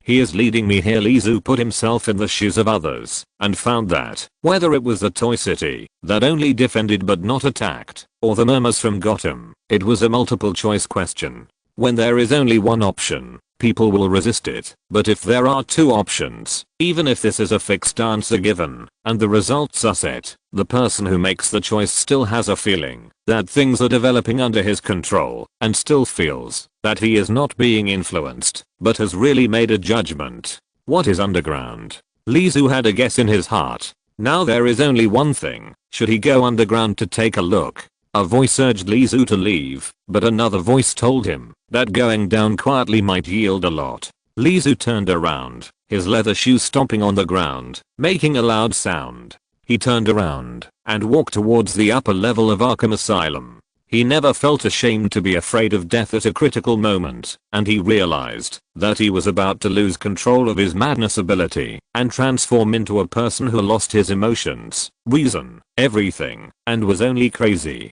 It was like there was a big magnet underground. The way back was different. Lizu bypassed several humanoid monsters with hunched backs and obvious parasites on their backs. He passed by the public toilet of the asylum, where there was a mirror stuck to the wall, but split in half by a crack. You should continue to go down. The voice came from the mirror. Lizu turned his head and looked at the mirror. His face was reflected in the mirror, with messy black short hair, listless dark circles under his eyes, a decent black windbreaker, a double-barreled gun in his right hand, and a smile on his lips. The flames suddenly burned and enveloped Lizu in the mirror. His face in the mirror also began to change and distort. It was a demon driving the flames. The demon opened his mouth, and his voice had a strong smell of burning sulfur. I smell crazy blood from you. Who are you? The demon said. Listening to the name of the demon will bring bad luck. Lizu smiled indifferently. I'm miserable enough. I'm not afraid of bad luck. Etrigan, a demon with a straightforward personality. Coincidentally, Lizu really knows him. I'm Lizu. What do you want to see me for? I'm planning to go back. Lizu pointed to the top of his head. You look like someone I know, the demon said. Lazy, decadent. It didn't seem like the first time they met, and mercilessly talked about Lizu's shortcomings. And you're afraid of death, always thinking about escaping. Lizu pulled the corner of his mouth and said nothing. You shouldn't go back. Go underground? I can't beat that thing. Do you know what the thing underground is? Etrigan's demon face was a little surprised, and this action seemed a little difficult from its face. Not sure, Lizu added in his heart while speaking, but I know, it must be the evil god. Etrigan's words surprised Lizu. It is an alien god that does not belong to this time and space. If I recite its name, it will definitely wake it up. It is normal for the ancient beings to know each other, but this evil god should not be a local native. Could it be that hell also has a registration manual, and people who sneak in will be recorded? Lizu was thinking whether he might have been on the list. And Etrigan also said, wake up. It seems that the thing is still sleeping. Lizu guessed in his heart. Etrigan said, we must stop it. You can go down by yourself. Lizu frowned and suddenly looked at the mirror. You can't get out of the mirror? I can get out, but I need you to take me closer to it. As if his ability was questioned, Etrigan was very unhappy. Lizu had never tried to get close to an evil god alone. After all, he was almost killed when he participated in the sacrifice of Sagana. Even the lowest evil god Dagon made him feel that he could not resist. Etrigan said, I can guarantee that you will not die. Deal. The things underground are not easy to deal with, and the demons in front of him are the same. If Lizu really refuses the other party, he may not be able to leave the public toilet alive. How should I take you down? Hold the mirror down. Sure enough, you really can't get out. Lizu dropped the gun, looked at the mirror for a few times, stretched out his hand to break the mirror off, and the mirror cracked, but it didn't break completely.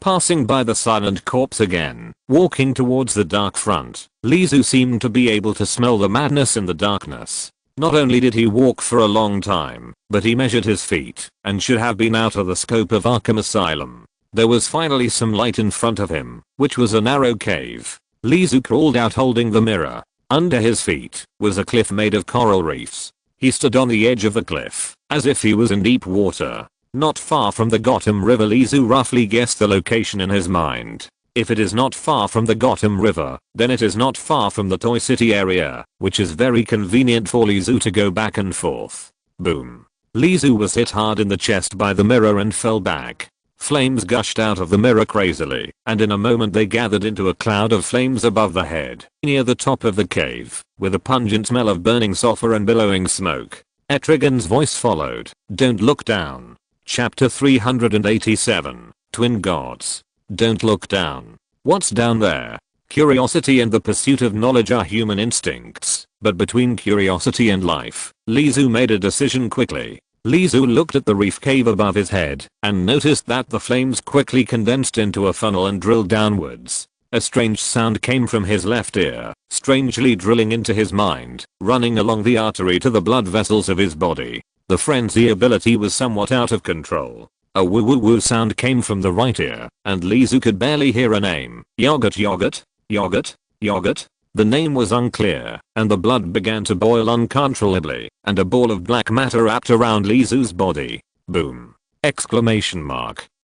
The demon Etrigan in the flames rolled up the tornado of flames and dived down. On his face, which was similar to a lizard, there were semi-solidified granular scales like fire rocks. Sharp yellow teeth pierced out of his lips, and billowing smoke rubbed against his lips and rushed out. You shouldn't come here. Boom. The coral cliff shook, and the stalactites on the cave trembled. It seemed that water was stirred above, and the sound of muffled waves could be heard. This place was not far from the shore. Etrigan, like a meteorite, smashed down. Below the coral cliff was a dark, unclear abyss, but as the flames fell, the light barely dispelled the darkness, illuminated some nearby places, and burned the coral cliff wall red.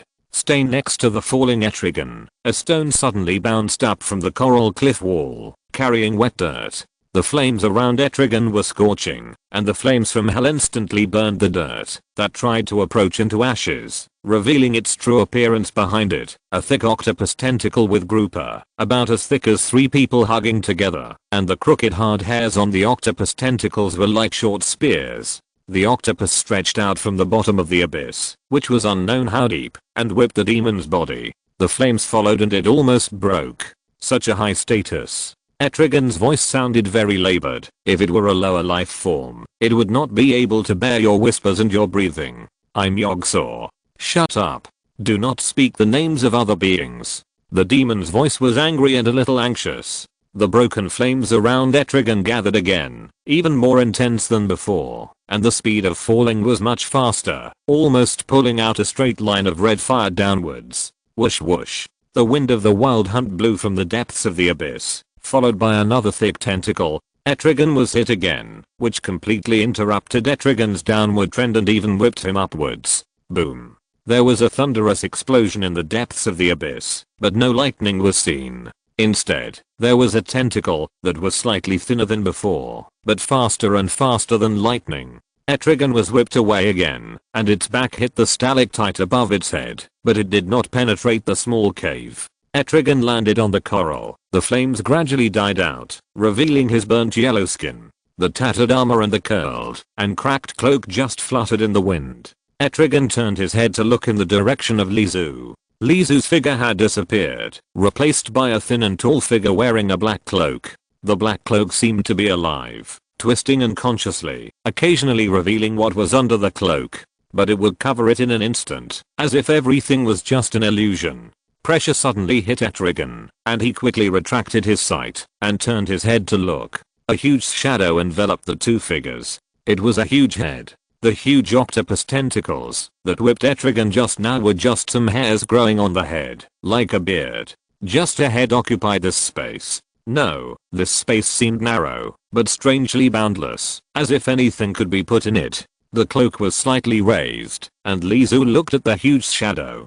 Just one glance, and his head began to ache uncontrollably. Something that was almost inexplicable was stuffed into his brain and expanded. However, Lizu did not go crazy or die of brain shattering. From the outside, the black cloak just tightened suddenly, like a frightened mimosa, and then loosened again. It's not Sagana. Lizu still had the energy to compare the monster in front of him with a certain existence he had seen.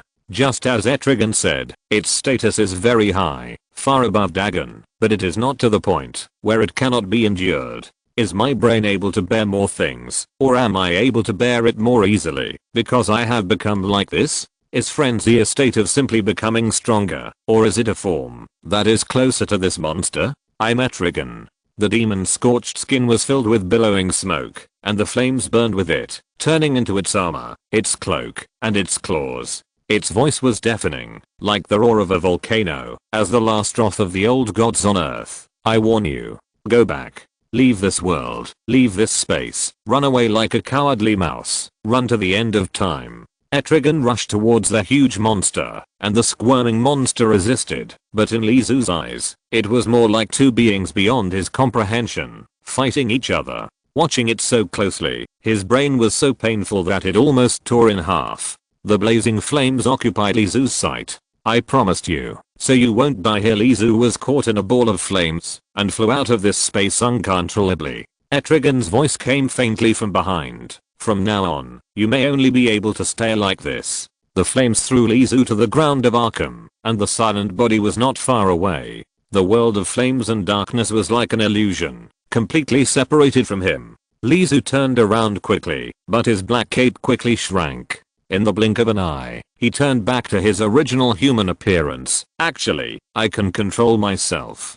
He had a hunch that the collision between the two, even if a little bit was leaked, might have a strong impact, so Lizu flew up suddenly, directly transformed into a Kryptonian physique, regardless of the weirdness of this place. The ceiling above his head was broken layer by layer, tearing a big hole, until finally, a big hole was blown out of the roof of Arkham, and Lizu landed lightly on the road in the distance. Outside Arkham Asylum, on the road, a manhole cover suddenly trembled and jumped up. Boom. Flames spewed out, burning 3 stories high. In Gotham City, near the Gotham River and a small area near Arkham Asylum, manhole covers jumped up and spewed flames. All windows of Arkham Asylum spewed flames. When the flames disappeared, only a burnt ruin remained. Lizu bent down and patted his trouser legs to brush off the not so noticeable dust. He looked back at the Arkham Asylum, which had become a ruin. He held his hat and left quickly. Chapter 388 Dream 1. Arkham Asylum is reduced to ruins. Flames are gushing out of the sewers near the Gotham River. Lex Luthor frowned as he read the latest news. Combined with the previous Cyborg Superman #1, he felt more and more that there was something wrong underground in Arkham. Where's the Toyman? Luthor used the satellite over Gotham to quickly find the familiar figure, and at this time, Lizu had already stepped into the Toy City. He really knows something. Luthor's eyes were bloodshot as he stared at Lizu's figure. Luthor immediately asked, "Contact the Toyman immediately. Can anyone contact him, including Superboy Connor?" Everyone looked at Luthor, and that look clearly said, "Everyone knows that you have the best relationship with the Toyman, so how to contact him? Shouldn't you know it best yourself?" Luthor certainly knew what the eyes of this group of people meant. He thought to himself, since the last Amanda operation, he probably can't wait to kill me. Superboy Connor asked, "What is he going to do?" Lizu walked calmly to the toy territory, very calmly, but everyone who knew the general news knew that the Dark Toy City area was full of brand new or resurrected superheroes. Superboy shouted. He lay down. Lizu just found a place to lie down in the Toy Gotham City area. What is he going to do? Is he going to sleep? Everyone looked at me. I looked at you. No one knew what the toy man was going to do at this time. Could it be that, after going to Arkham Asylum once, he knew that he could not win, so he simply chose to surrender and give up? Lizu turned over uncomfortably. The rubber road was somewhat elastic, but not soft enough. Time is limited. Let's do business first. He closed his eyes and fell asleep quickly. When Etrigan was fighting with the evil god whose name was not complete, Lizu suddenly had an idea in his mind. The idea was not perfect, but without the oppression of the evil god, Lizu didn't mind giving it a try. Even if Superman found him, who wouldn't be a Kryptonian? Lizu opened his eyes. A cool breeze blew over his head, carrying a fallen leaf. The yellow fallen leaves led Lizu to look into the distance, sweeping past the ancient castle in the distance. His eyes fell on the sign of Arkham Asylum. The armed guard patrolled and noticed Lizu standing at the door. Sorry, because a seriously ill patient arrived today. We are not open to the public today. Really? That's a pity. Although Lizu said regretfully, he grinned. After that, he turned and left. The weird guard watched his figure walk away, shook his head, and turned back to his post. However, when he turned around, his body suddenly paused. Behind him stood a familiar figure, wearing different clothes, but looking exactly the same as the Asian just now.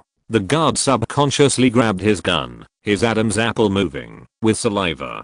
He knew that there were all kinds of superpowers in this world, but seeing a person disappear and reappear, and happening right in front of him, was the real horror. Shh, that guy is suspicious. I'm following him. A man with the same face as the man just now raised his index finger, and whispered to the guard. The guard's neck was stiff, and he moved his head up and down. He could no longer make other movements. After watching the other party leave again, the guard turned his head to make sure that there was indeed no problem behind him. There was no third identical weirdo, and then he breathed a sigh of relief. It seems that Lang is right. This job is too dangerous. I should consider working as a bank security guard. Gotham security guard. The guard's face became worse and worse. Gotham security guard seemed to be a job that would cost him his life. Lizu, who left first, walked to an empty road and took out a toy from his pocket.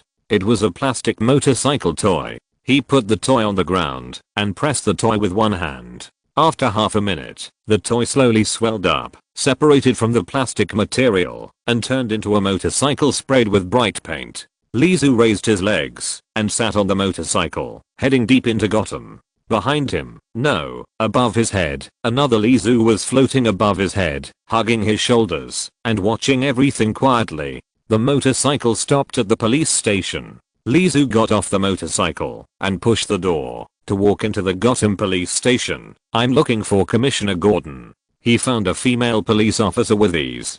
The other party looked up at him and said, "What's the matter?" Batman. He lowered his voice very low to ensure that the female police officer could hear. The female police officer looked up in surprise. After looking at him, she nodded implicitly. He is in the office on the second floor.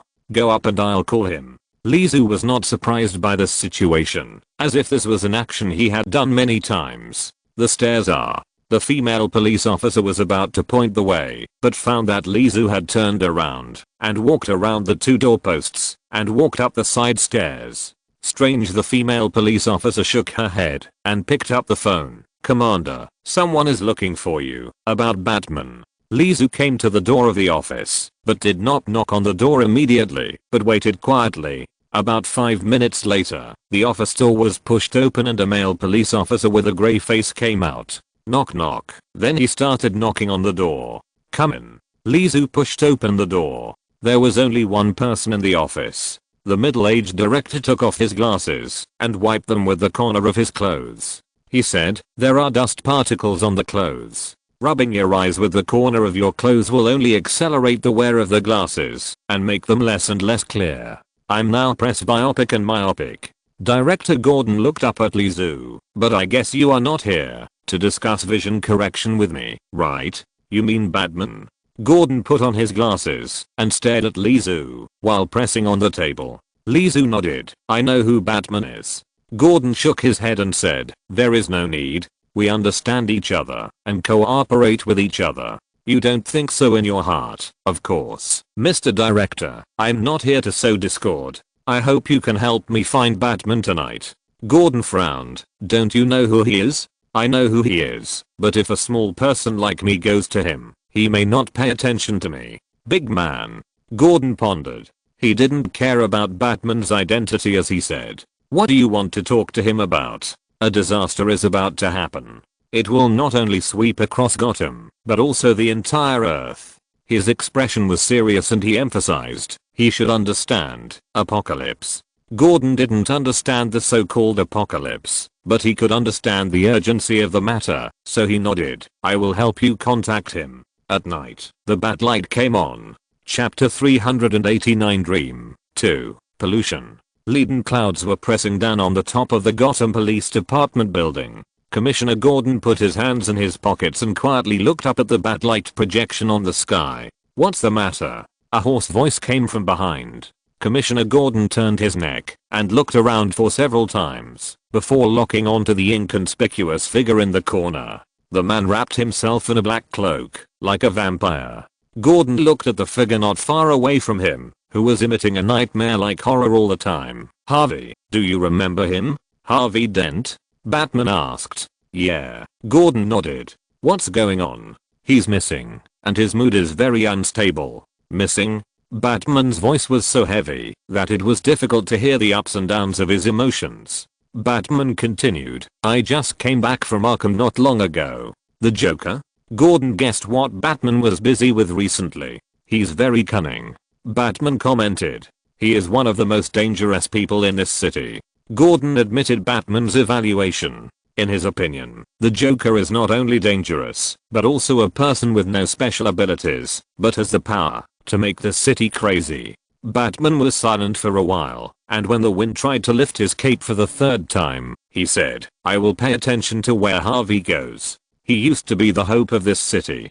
Gordon looked at Batman. I hope he won't do too many things that go against his original decision. When the time comes, I will stop him. The conversation was coming to an end, and then Gordon said, there is someone who wants to see you. I noticed him. It seems that no introduction is needed. Gordon turned around calmly. I will leave this to you two. By the way, remember to turn off the Batlight for me after the chat. The electricity bill has exceeded the budget recently. Leaving behind a not so humorous sentence, Gordon turned and left. In the dark corner, Lizu walked out. I like his humor. Batman commented on Lizu indifferently. No matter from what angle, Batman should not be a gentle, handsome, and sunny superhero like Superman. He represents fear, everyone's fear. It is precisely because of the existence of the Dark Knight that no one in Gotham dares to commit crimes. Order comes from fear. Nice to meet you.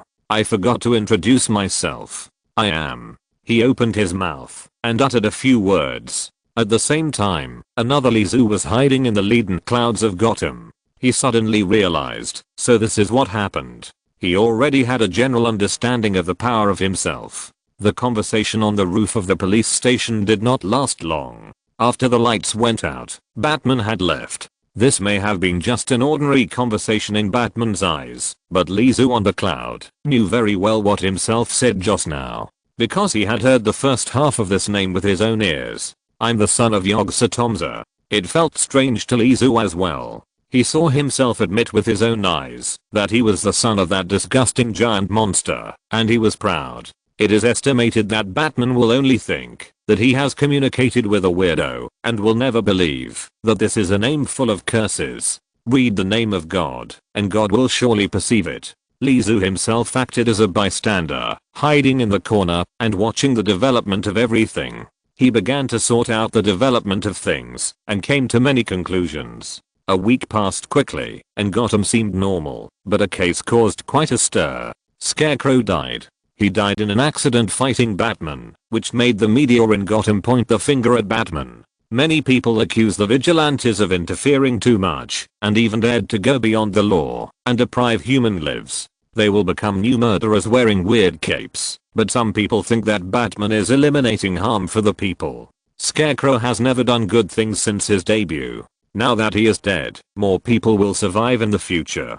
Based on this incident, many superheroes came to Gotham City, led by Superman. They comforted Batman in the Batcave, thinking that it was just an accident. In the Batcave, only Superman and Batman were left, the two best partners in the world, and fell into a tacit silence. After a long while, Batman took the initiative to say, "I feel like something's not right with me lately, Superman." Superman's voice is always full of ease. "You're just too tired."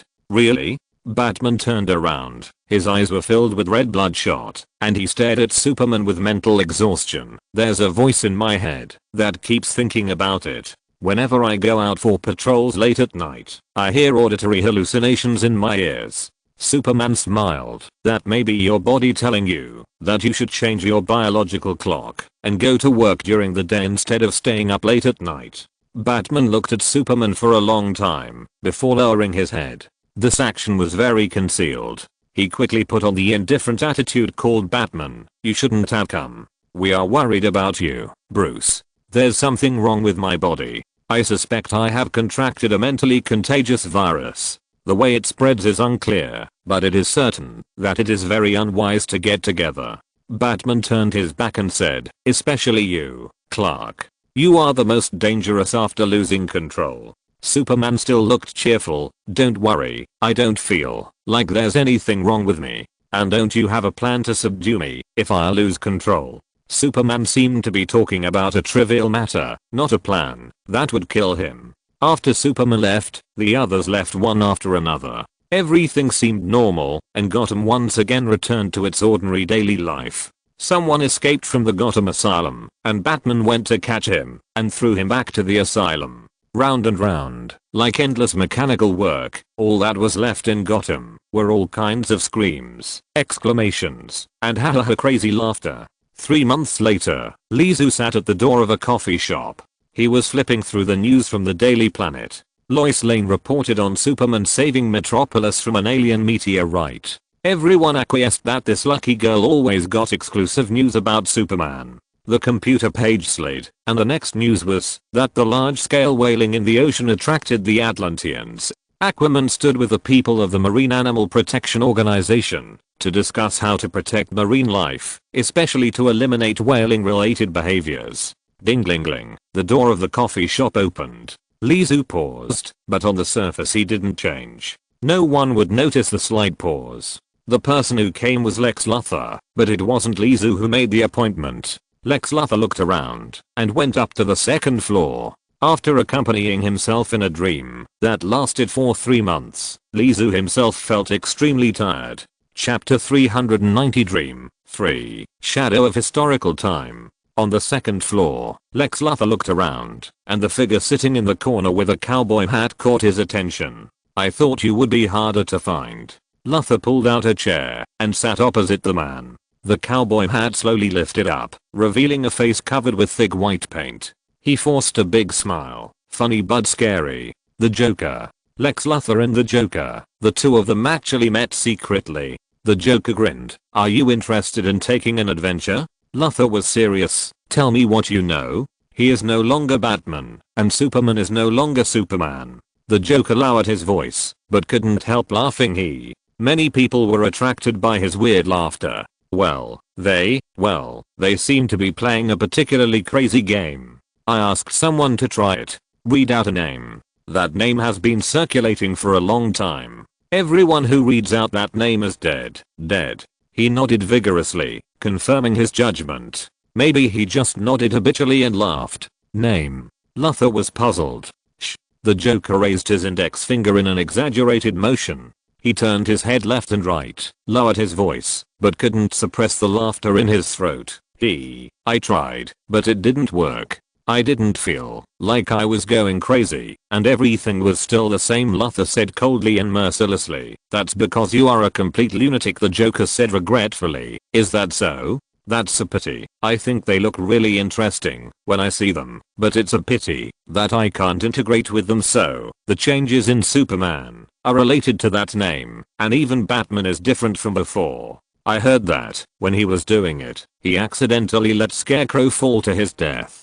The fact is that Batman really killed someone. After Luthor said this, he found that he was not surprised. He was mentally prepared for superheroes to kill people. Luthor stared at the Joker's smiling face and said, "It's not surprising news. You must have asked me to come here to talk about more than just a name or a magic story. Fairy tale books are your best companions. What are you going to do, Joker? Haha, let's cooperate and kill all the superheroes together." The Joker's eyes lit up. This will be a very interesting and crazy game. Kill all the superheroes? Luthor did not reject the existence of superheroes. He just didn't like a certain alien. But slowly, this dislike had a little change. They also want to kill us. Isn't this a very exciting thing? They want to kill us. We want to kill them. Ha ha ha. By the way, there is bad news. Boom. The wall was torn open by the violent impact. At the same time, the thick dark clouds above Gotham were also torn open. The sun fell obliquely and sprinkled on the figure wearing a red cloak with an S logo on his chest, who was suspended outside the second floor of the cafe. Superman's eyes were red as he looked at Lex Luthor and said, "Luthor, I didn't expect you to come to Gotham, and with the Joker. See, this is a bad news." The Joker laughed and raised his left hand. Bang! A bullet was fired. Kryptonite bullet? Superman stepped back to dodge, very cautiously. But the Joker had already jumped up and dived into the crowd. On the first floor of the coffee shop, Lizu's sight finally moved away from the computer. Everyone on the first floor rushed out and looked out through the glass windows. Many people were taking pictures with their mobile phones. That was Superman, so it was always right to take 2 photos or record a video. Snap, Lizu closed the computer and walked out of the coffee shop, not paying attention to Superman behind him, but walking in the opposite direction. At the corner of an alley, Lizu stopped, and his eyes met with the person standing opposite him. Lizu bumped into Lizu, but one was laughing, while the other was very surprised. Lizu raised his hand and pressed his hat. "You are surprised that I'm here. Speaking of which, the last time we met, you attacked me directly and seemed to want to kill me, but you didn't stop me when I left. So the more I think about it, the more I feel something is wrong." He glanced at the other person's face that was exactly the same as his and finally met his eyes and said calmly, "You probably can't beat me here." Lizu looked at him calmly, without any fear of his secret being exposed. In the distance, the Joker did not leave directly, and a large number of kryptonite bullets were pouring down. The Joker was very happy to have a chance to hunt the god. In his crazy mind, there was no option of running away. The killing over there was earth-shattering, but the two of them were facing each other calmly here. "You can enter my dream." An unexpected surprise. Lizu raised his eyebrows unexpectedly. He didn't expect that Lizu's first sentence would be this. Then he said, "If you didn't lie at the beginning, after I left Oakmont, you were also resurrected by something, and he was whipped to find me, which means you don't have the ability to get what I got in Oakmont." In that world full of evil gods, Lizu obtained the blood of God and the ability of dreams. He became more and more certain of his guess. "Then it's this world. You traveled to this world, Earth 2? It seems that you have explored this world 100% at this point." Lizu's expression finally changed slightly, but he smiled. "Aren't you also exploring 100% of the biochemical crisis? You were on Apocalypse at that time." Lizu instantly thought of a possibility based on the information revealed by the other party. After traveling through many worlds, it is reasonable for Lizu to have some toys from other worlds, but only by owning the second dream world can he obtain a zombie planet with inexhaustible resources, just like Lizu, who can endlessly supply superheroes. All his men are dead. Just dream again. The only time Lizu used the zombie army was on Apocalypse. "It wants you." Lizu said out the confusion in Lizu's heart. Yogsa Tomza? If this evil god has been chasing Lizu, then it is reasonable not to let Lizu kill him, and even deliberately let Silence call under Arkham Asylum. Perhaps the only thing that the evil god didn't expect was that this world was a little different from Earth 2. Perhaps its true body came and attracted the attention of the last wrath of the old god on Earth. Seeing Lizu say this name, Lizu was not surprised. Someone went to trouble it. Lizu shook his head lightly without caring. "That doesn't matter. It can't be defeated. It transcends time and space." Lizu frowned. He looked down at himself. If there is any difference between him and Lizu in front of him, one is the original and the other is a copy. According to the characteristics of Oakman's time cycle, the Lizu in front of him is his history and his past. Lizu was captured from time by the evil god and embarked on a completely different path. The purpose was just to find himself. Even if he had a little ability to travel through time and space, Lizu did not think he could enter the sight of God, the sleeping fool who could even pull him as a seed across countless worlds to augment the existence of two higher status. His brain could not even understand the other party's existence, let alone understand its thoughts. Lizu said, "You seem to be able to bear it from that drop of divine blood." Lizu had a guess in his heart. However, the speculation about the evil god ended there. Lizu believed that those beings in the DC world should not allow the invasion of the gods from the outside world. He put his eyes on himself again. You use its status to pollute the superheroes of this world and control them. It's a good method. Lizu said, then, you should not mind dreaming again. Bang. Lizu in front of him exploded into a bloody mist. Lizu opened his eyes. A cool breeze blew over his head, carrying a fallen leaf. The yellow fallen leaf led his sight to the distance, sweeping past the ancient castle in the distance, and his eyes naturally fell on the doorplate of Arkham Asylum.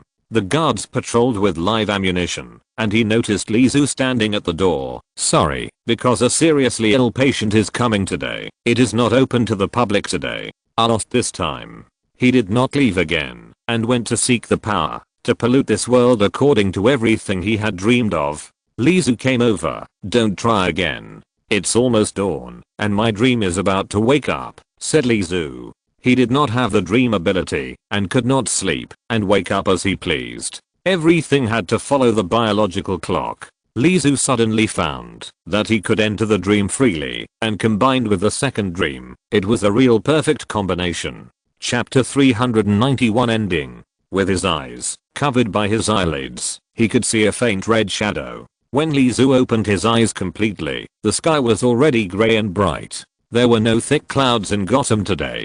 The sun shone without any obstruction and fell on Lizu's face. The warm morning sun made his hair and face a little hot. He raised his hand to touch his hair and his palm was also warm. The land under his feet was still made of toys, but Lizu was not as cautious as the first time because he was sure that the other self was just a shadow of time that existed in history and had no so-called fighting power. It seems that the evil god is not dead yet, otherwise it would be impossible for people to fall into madness just by whispering its name in a dream. Shortly after Lizu opened his eyes and sat up, a car drove in the distance. The car stopped at the border of the Toy City. The one who pushed open the door and got out was Lex Luthor.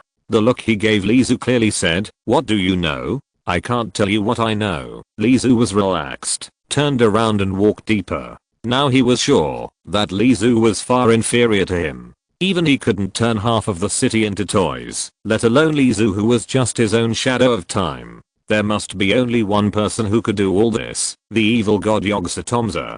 The evil god is now somewhere unknown, and it is a good opportunity to launch the final general attack. Lex Luthor watched Lizu turn and leave. He had a strong idea in his mind that Lizu must know something, but in the end he still stopped in front of the toy border. Unlike the last time he set foot on the territory of the Toy Kingdom, this time Lizu took the initiative to try to use toyization. The air was filled with strong energy all the time, and all these energies were ownerless. They were just given some kind of activity, wandering indefinitely within the range. After Lizu used toyization to sense, the unconscious active energy seemed to have suddenly found a target and rushed towards Lizu frantically. The energy sphere in Lizu's body began to expand rapidly. He walked forward step by step, and the toy cities on both sides of his body suddenly stopped being toy-like and turned back into reinforced concrete cities. The traffic lights that had been stopped for a long time finally turned from red to green after getting rid of the plastic material of building blocks, and the people on the roadside also recovered one by one. This control continued. In the blink of an eye, the community in Lizu's body had turned into two streets, and the speed was getting faster and faster. Lizu stopped at the street in front. It was the site of many battles. The toy buildings had long been burned and shattered, and there were large areas of blank space in the entire block.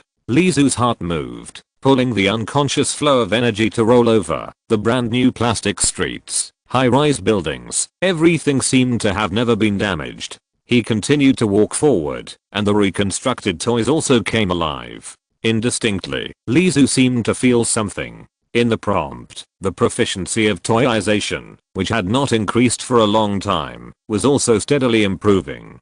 But unfortunately, when Li Zu was about to understand toyization, he had already walked to the door of his former store and took a look at his proficiency. Toyization, Master, 99%, just one step away. Is this the so-called God's gift? Li Zu had heard of this statement before, and it was also recorded in the Book of Dagon. The existence of gods has exceeded human imagination. Their appearance cannot be described, and their voices and languages cannot be repeated. When human brains hear their whispers, their heads will be blown up by countless unknown knowledge. But since it is knowledge, as long as you can bear it, you can get the gift.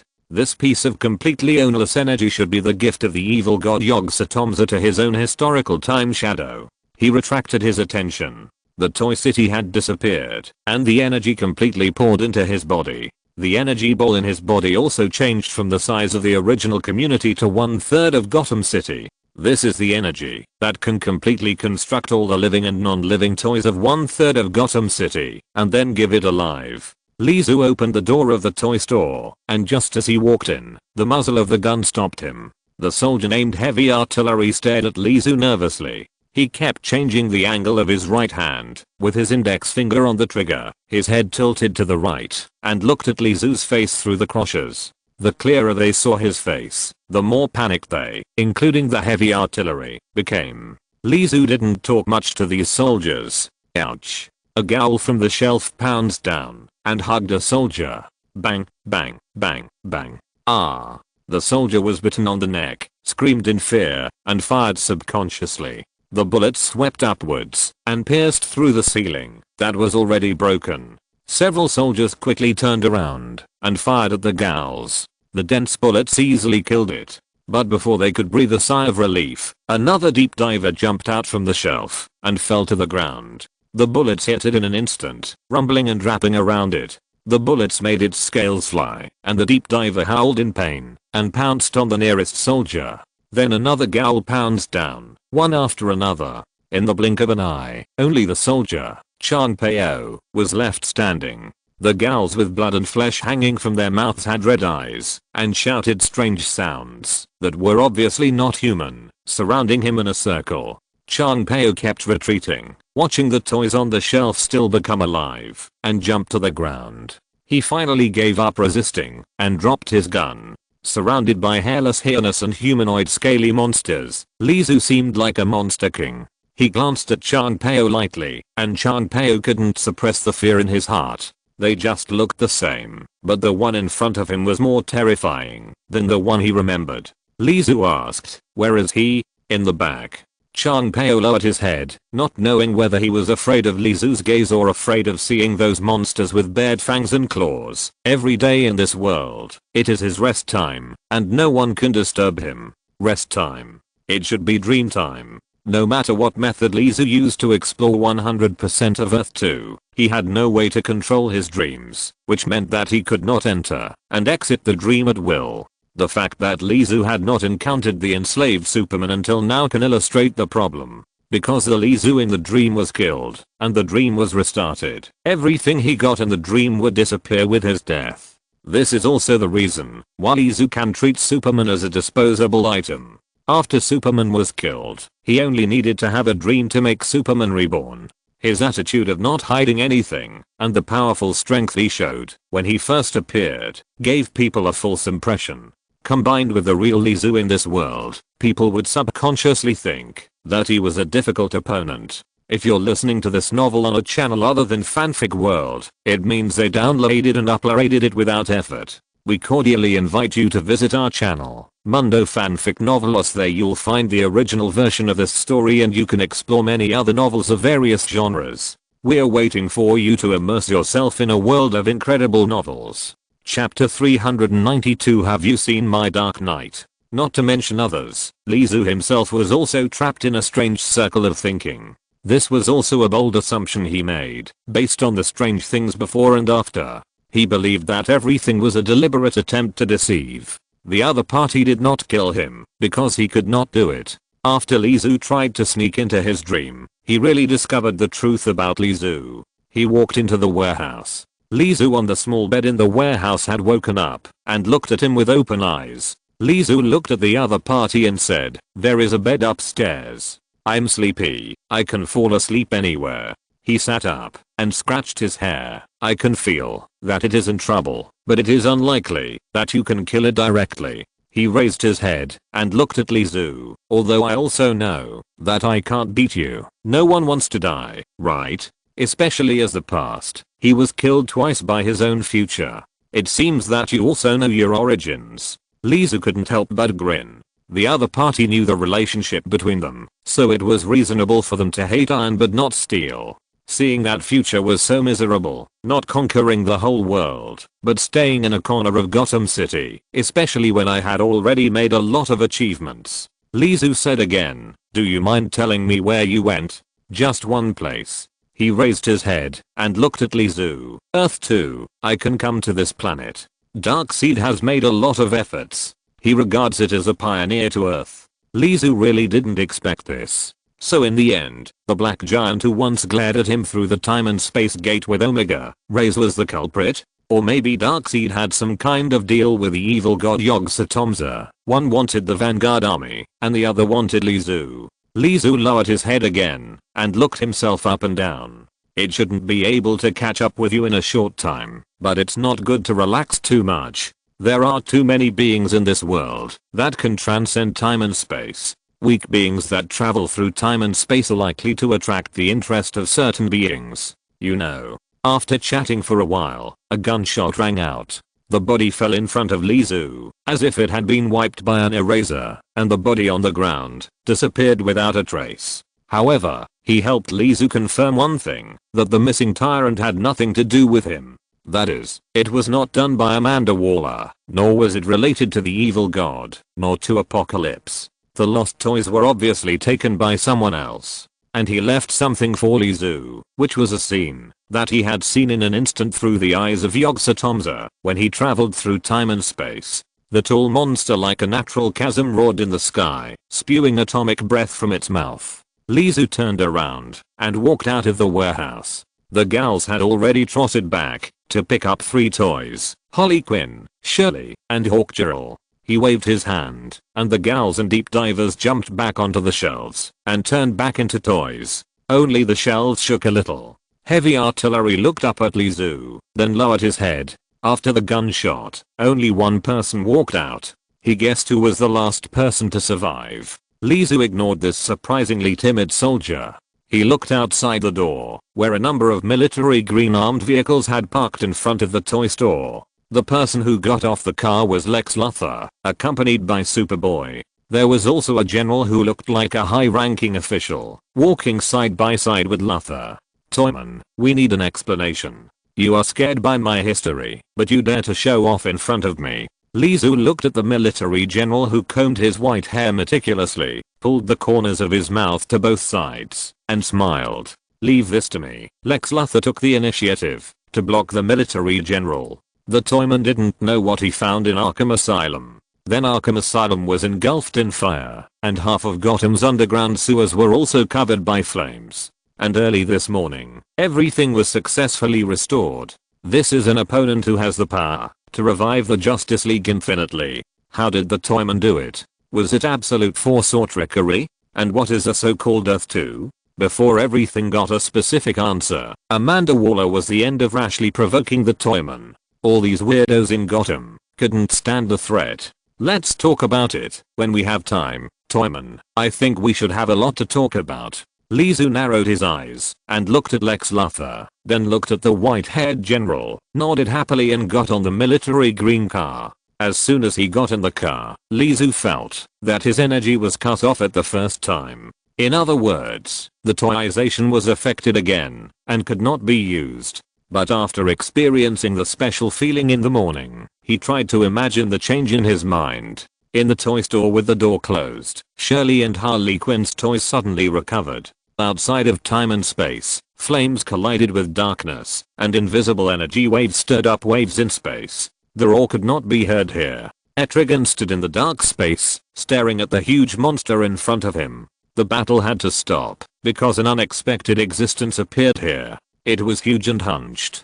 It was wearing a long coat, completely covering its face and body, with only a pair of scalloped eyes. Facing Yogg-Sothomaza, it stretched out its hand, and easily caught the other party. In front of this power, the evil god Yogg-Sothomaza could hardly muster the power to resist. The outsider god who does not belong to this world dares to come here. Huh. The dull voice had a hint of surprise. Some of them actually escaped. It turned its head, and looked at Etrigan. I know you. In other parallel universes, Etrigan was like facing a great enemy at this moment, but it still tried to calm its heart. The yellow skin was a good protective color, and there was no change in its expression. One of my chosen Dark Knights is missing.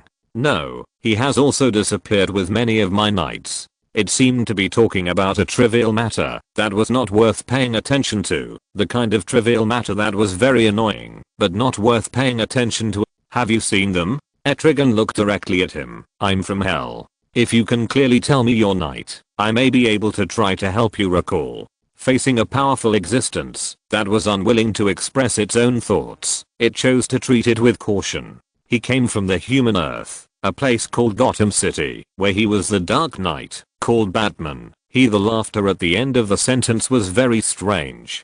Gotham City? I'm from there, Etrigan said, but there is no Dark Knight there. As far as I know, the only superheroes are Huntress and Batgirl.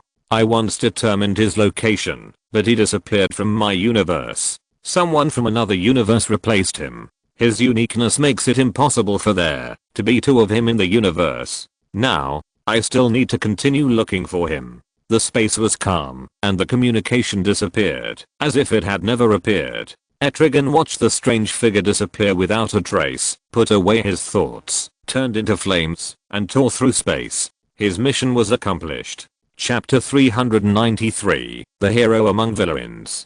In the boundless universe, there is a blue planet. This is the Earth in a certain time and space. In the Arctic Ocean, a cruise ship with the words umbrella sprayed on it passed by heavily. The Russian man standing on the deck in a plush coat, wrinkled his big red nose. How is it? The man standing behind him, wearing a captain's hat, with a cigar in his mouth. The address coordinates are here. The Russian nodded, thinking, well, it seems to be under the sea. Is there a base? The captain asked tentatively. Has the technology of your umbrella company been able to build a base under the sea? The Russian turned his head to look at the warehouse. There were very few crew members on the cruise ship. I don't know, but it should be. There was a sudden shock in front of the wave. A dozen fish were wrapped in seawater and fell on the deck. Ha ha ha. Finally, I don't have to eat those frozen meats. The captain laughed. Drink fish soup tonight. What is this? The Russian squatted down and saw a curled thing. This looks like a broken octopus tentacle, the size of an adult tuna, with suction cups and needle-like bristles. Sensing that the Russian had crouched down, the octopus tentacle twisted flexibly like a black mamba snake, approached the Russian, and then plunged into him. Ah! He screamed. What's wrong? The captain, who was still immersed in the joy of the big fish falling from the sky, was startled and turned his head to look. The Russian faced the captain and shook his head calmly. Just got pecked. The captain glanced at the fish on the ground and laughed. These fish are meat eaters.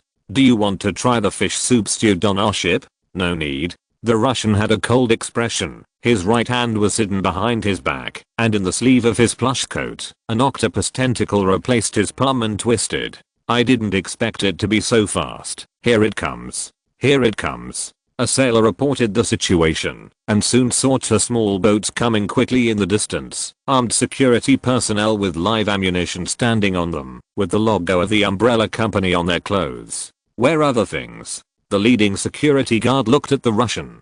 The Russian said indifferently, in the cabin. The security guard asked again, have you kept the temperature low to keep those things dormant? The Russian kept his mouth shut.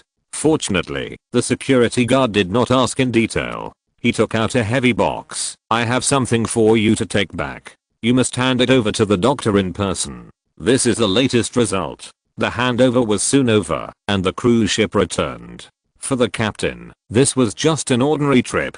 There were no storms or accidents. It was like a trip. He completed the mission and made a lot of money. The only thing he was curious about was the things in those large freezers. They seemed like contraband, but for the sake of money, the captain felt that he should know less. Back to the North American continent, the Russian took a special plane and quickly returned to the company headquarters and found the doctors.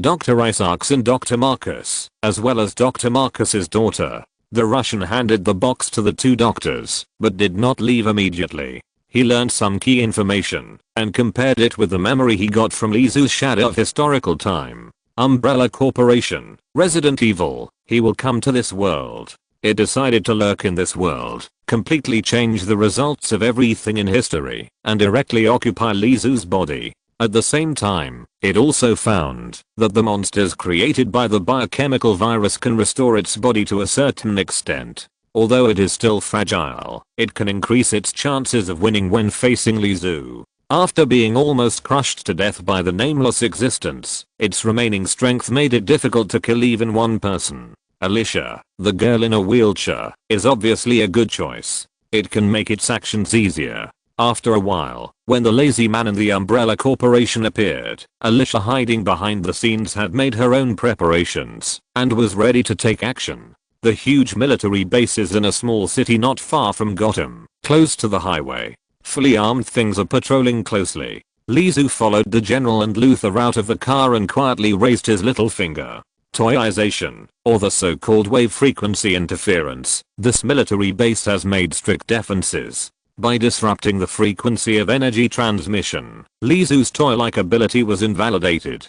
This was obviously a very simple research and development. It was not like kryptonite restraining Superman. Lizu's fingers quickly turned into rubber material and then recovered in an instant. Lizu put down his hand and smiled gently. After entering the military base, he could clearly feel the change of the general. He was becoming more confident, as if he had regained control of everything. On the third floor underground, in front of a huge glass wall, a woman squatted in the corner. She was dressed like a savage and seemed to be a witch from a certain tribe. When she saw Lizu and the other two, the woman turned into a ball of thick black smoke, bumped back and forth in the narrow glass warehouse several times, and finally rushed to the glass wall. A hand stretched out from the black smoke, and the black mark, that could not be washed off on the skin, was portrayed as some kind of curse. The nails were also black. Just as this hand was about to break through the glass and grab the general's neck, the soldier next to him suddenly opened a box, and inside was a beating heart. He grabbed a dagger and stabbed it into the heart. The black smoke disappeared, and the witch fell to the ground, curled up in pain. She never learns to be well behaved. The general smiled at Lizu with great pride, and his eyes seemed to say, as long as I find your weakness, you will have a room of your own here. Codename Witch, there are two personalities in this body. Of course, she is just part of my collection. The general's introduction was very brief. The name of Witch can indeed make people think of a lot. But Lizu can imagine more, such as the witch in front of him. If Lizu hadn't killed Amanda Waller, she would have joined the Suicide Squad. The general continued to move forward, but Lizu glanced at Luthor on the side. Lex Luthor decided to end the general's meaningless show off before the toy man got impatient. When it comes to collections, doesn't he know that toy people are the biggest collectors? His collection is likely to cover the entire range of superheroes. Superman is very likely to be on his shelf, and the Flash has long been one of his collections. Compared with this, what is there to show off for a witch? After whispering a few words in the general's ear, the general stopped and coughed twice. We invited you this time because we have an action that we hope you can participate in. We will cooperate with each other. Half an hour later, Lizu took a car driven by a soldier and left the military base. The whole process, in simple terms, has only one meaning. They found that Lizu was different from other Gotham weirdos. He was not a madman who simply wanted to destroy, so he was seeking cooperation. It can also be understood that the threat of force failed and then chose to cooperate. The goal is to solve an ancient existence, and the other party is absconding. What is this? A hero among villains? Lizu recalled a question asked by Harley Quinn at the beginning, that being a villain can also be a hero. Do whatever you want. Do whatever you want. Not oppressed by any concept. Moreover, Lizu looked at his ability list. If a magic related content is added to the ability, he would not resist. Chapter 394, Chattering Flitrap. On the long highway, a military vehicle passed by, and the tires brought up a weak dust tornado. A spotted spider was hit by the wind and rolled away. What's your name? Lizu sat in the co-pilot seat, and turned his head to look at the soldier driving. The soldier replied, Rick Flag. Yeah, Lizu nodded, moving his eyes away from the soldier, and then in front of him, a small gas station appeared in front of him. He said, Rick, you look nervous. Soldier Rick replied calmly, no, I'm fine. You know, I can control some magical toys. For example, there is a Kryptonian flying above our heads now. Do you know Kryptonians? He pointed his finger upwards. Soldier Rick froze. Lizu laughed. Ha ha ha, I'm kidding, that's not funny, sir. He finally figured out one thing. Soldier Rick was a little afraid of him. He could make countless toys with toys. Of course this was not recognized, but it was a consensus among everyone that he could make Superman. People are not afraid of Superman because he is fair and kind, but his power is terrifying, and now he is in the hands of a notorious criminal in Gotham City. You are, Colonel? Captain, Rick corrected. Lizu apologized insincerely. Sorry, I don't quite understand your military ranks. How is your salary? Rick didn't seem to expect that a super criminal who could rob a bank in a battle that affected an entire city would actually ask about his salary. Are you short of money? But Rick still replied, the treatment is good, and we also have some guarantees. If you have to retire early due to certain circumstances, you will get a pension of hundreds of thousands. Lizu exclaimed sincerely, it sounds great. Do you have a girlfriend, Rick? Yes, there is one. You have met. Rick answered truthfully. Oh. Lizu immediately said, I have met her. She is related to your military, Amanda Waller. After saying that, he looked at Rick Flag with a very surprised look. That look was completely saying, hey, I didn't expect that a delicate boy like you would like this. It's her, Joan, the witch. She doesn't seem to pay much attention to personal hygiene. Lizu nodded. The soldier's girlfriend has become the general's private collection, although it sounds weird. Rick was a little depressed. She will be safer there. Can we park in front? I want to buy some drinks. Lizu suggested. The car stopped at the gas station. 10 minutes later, Lizu came in with a box of pizza and 2 bottles of drinks. Let's eat together. Rick did not refuse Lizu's proposal. They drove back to Gotham City. I heard that Gotham City has been turned into a plastic toy. Rick looked at the busy Gotham City and could not see any changes. He could not see where the battle had affected them. The car stopped in front of an ordinary toy store. However, it has been surrounded by the Gotham Police Department. Some police are moving the toys inside, repackaging them, and taking them away. Lizu looked at Rick. I don't know about this. Rick shook his head immediately, but I can ask my superiors right away. Rick did not hide from Lizu when he asked. Lizu looked at his toys calmly. Box after box of toys were taken away. They were just ordinary plastic toys. The toys that really had strange abilities and could come alive had been moved away. I believe it was done by Harley Quinn and Shirley. A few minutes later, Rick put down the internal communication phone, looked at Lizu and said, someone reported that this was the den of the toy people. The police came to seal it off. No one notified the military about this. However, the general also suggested that you, sir, give up this place. A fixed location can easily attract unnecessary attention. Even if the military insisted that they did not admit that they knew about this matter, they were probably related to it. Lizu lowered his head and pondered. Rick looked at Lizu with a serious expression, and his palms were slightly sweaty. Finally, Lizu nodded and said, well, you have to pay for renting a new home. Rick breathed a sigh of relief. No problem. He believed that this was not a problem at all. Shall we go pick a house first? Rick swallowed the please get off the car that he was about to say, and forced a smile. Sure. Gotham, Old Town. The wall covered with ground weavings was lush and green, exuding the vitality of spring. Frank. Remote control. I just sprouted, Ivy. You can't always let a Venus flytrap do your job. In the house, a young woman with flaming red hair lay across the sofa. She raised her hand, and a vine rolled up the remote control and flew over, landing in her palm. Yesterday, near the Gotham River and Apero Park, near the upper city, people collectively lost their memory. Some people thought that area had become toys, but this statement cannot be verified. Toys? Hey, Ivy, you must know something. The large Venus flytrap had sharp teeth, and digestive fluid dripped on the carpet, corroding various pits with a sizzle. My carpet. Ivy closed her eyes. Don't mention her to me. We broke up.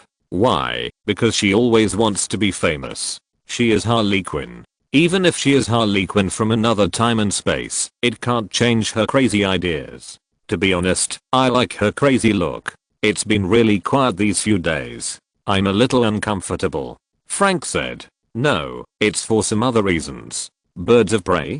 Frank asked. This time Ivy didn't speak. I knew it was like this. You hate her for leaving you, and always want to join the birds of prey. Frank discovered the truth, and analyzed it loudly and excitedly. Bang! The remote control smashed into its big mouth, and its mouth was stuck. Digestive juices were secreted rapidly, and the remote control was quickly digested. Pa. Pa. Pa. Frank spit hard. I hate these plastics. These things are difficult to degrade. We plants can't digest them. If half of Gotham City becomes plastic toys, I will definitely go crazy. Maybe I will become the first piranha plant to starve to death. Ivy ignored it, and the TV played another message. Arkham Asylum exploded suddenly. According to the Wayne Group's research laboratory, the explosion was accidentally caused by the aging of the gas pipeline underground in the asylum. We express our condolences to the staff who died in Arkham. At the same time, Miss Helena Wayne announced that she is willing to repair Arkham Asylum for free and donate $2 billion to repair the sewers in Gotham City. I really hate the faces of these capitalists. They donated $2 billion, and they will definitely squeeze $4 billion from us grassroots workers. Moreover, if Arkham Asylum exploded, they probably won't mourn, but will laugh and pat their bellies, just like seals. Ha ha ha ha. Ivy, I remember you also stayed in Arkham Asylum for a while. Chapter 395 Attack. The Venus flytrap was still chattering, but Ivy had already turned around and returned to her room. Soon she came out wearing a baseball cap and a mask. Ivy, where are you going? Frank asked in confusion, turning his budding head. They have the money to destroy the forests in the suburbs and build cities, but they don't have the money to repair the pipelines. Protect the vegetation. Frank heard it and waved his branches and leaves, looking like a boxer. This is Poison Ivy's daily activities. She often goes to the factory area of Gotham City. If she finds any behavior that damages and pollutes the environment, she will take action directly and force the factory to stop operating. Although this is only a temporary solution. Is there anything I can help with? Ivy stood at the door. She grabbed a handful of plant seeds and put them in her pocket. She thought and said, stay at home and don't eat the cat or dog next door secretly. There are no flies or mosquitoes in this season. You can't expect me to photosynthesize, right? I'm a Venus flytrap. The door slammed heavily and the Venus flytrap wilted and hung its head. Ace Chemical Factory. On the roof of the 2 or 3 story iron sheet factory, a huge chimney stood tall, spraying thick black smoke into the sky non-stop. At the outer wall of the factory, the asphalt road suddenly bulged up and then was torn apart, and a thick vine rose from the ground. Next to it, Ivy, wearing a baseball cap, jumped lightly onto the vine, as if she was riding a ladder to heaven. The vine quickly rose to the height of the factory wall, then turned into the inner wall, held Ivy's feet, and placed her steadily on the ground. Thank you. Ivy patted the vine gently. The vine rubbed Ivy's face lightly and quickly retracted. Outside the factory wall, there was only a pit left in the original place. There was a seed in the pit. When the wind blew, the seed was blown out and rolled away. Ivy lowered her body. As soon as she entered the factory, she smelled the pungent smell of chemicals. Inside the chemical plant, the security was very strict. Poison Ivy, hiding in the corner, waited for 20 minutes, and then she used the seeds to climb onto the roof. When she saw an opening in an office, people in formal suits were having a meeting with the windows open. Because they were talking loudly, Ivy originally planned to skip them and find the factory's machine first to complete her task, but what they said attracted her attention. Cooperate with the Toyman. Toyman? Ivy thought of that guy who was very polluting in terms of his ability. If the Toyman and Ace Chemical Factory have any cooperation, Ivy will definitely plant a pumpkin in his head. This way, it will be more environmentally friendly during Halloween. On the main seat, the slightly fat man said, but he has been tracked down by the Gotham Police Department, and it is impossible for him to cooperate with us now. Have you forgotten the order of my lord? Stupid. Stupid guy. Everyone lowered their heads and said in unison, don't dare. Speed up our research progress, which will provide perfect support for the Lord's actions. Yes, Ivy watched the crowd leave in a scattered manner and did not continue to wait. She just kept the title of Lord in her heart, then turned around and left to complete her task. The chemical plant was several stories high. Below was a pool of green poisonous bubbles. A vine tentatively climbed up the narrow corridor above. The vine quickly grew flower buds, which looked like an eye after blooming. The eye turned left and right, and after confirming that no one was passing by, it quickly retracted. A few seconds later, Ivy, wearing a baseball cap, landed on the corridor with a small jump. The corridor was a bit narrow, only allowing 2 people to pass side by side, but there were handrails, so it was not so easy for people to fall down. If they really fell down, I wonder how many more clowns would appear in this city. Ivy ended this malicious conjecture in her heart and quickly walked towards the main control room. She quietly pushed open the door of the main control room. There were 3 people inside, wearing headphones, monitoring the operation of the machine. Poison Ivy stretched out her hand and spread her 5 fingers. Ding, ding, ding. 3 seeds fell on the ground and took root instantly. 3 thick vines, like Burmese pythons, instantly entangled the 3 people and covered their mouths. Ivy took off her baseball cap, walked past the 3 people in a cat-like manner, and came to the computer. Let me see what you are doing. She moved the mouse with her finger. Don't move. Someone suddenly spoke behind her, and the voice appeared very abruptly. Ivy did not notice the other party's arrival. Because her vines are only used to attack and control people, they do not have eyes. Poison Ivy waved her hand, wanting the vines to attack, but poof, something had already pierced her neck. Her body was numb, and she had fallen to the ground, her body twitching. It's Poison Ivy, right? Do you want to get rid of it? This was the last sentence Poison Ivy heard.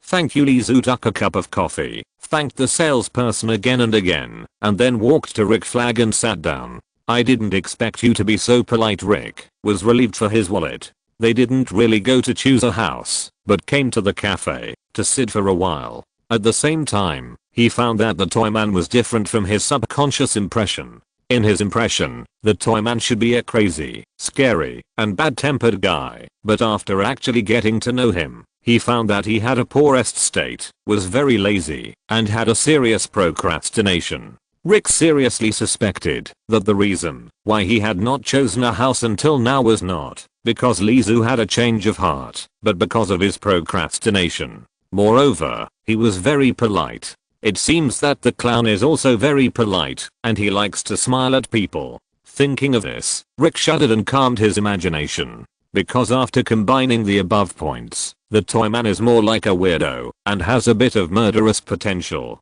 No, not polite. Lizu pointed to the busy waiter. She is my customer. Customer? Rick found that there was a small badge on the other party's clothes. Superboy helped me live broadcast and sell goods a while ago, Lizu reminded. Oh, Rick suddenly realized. He felt that he had to add another comment on the Toyman, a person who was very short of money. The door of the coffee shop opened, and a man with a suitcase walked in. His eyes were white, and his black pupils were not visible, but he walked straight. However, when he reached the middle of the coffee shop, he stopped and blocked the road. Sir, the waiter walked over. You can sit down here. The man was unmoved. Sir? The waiter wanted to urge him. At this time, many people had already looked up. The man was still motionless, but his eyes rolled, and his pupils turned out from somewhere. The waiter was so scared that he almost screamed. Rick subconsciously grabbed the gun in his arms. A cup of American coffee. The man smiled at the waiter, which made the waiter feel relieved. It turned out to be just a prank. Rick stopped drawing the gun. The man walked to a table and sat down and calmly opened a suitcase. Boom! Exclamation mark. Chapter 396 Plants and Seeds. Poison Ivy opened her eyes. Woo woo, the strange feeling on her mouth told her that her mouth was sealed.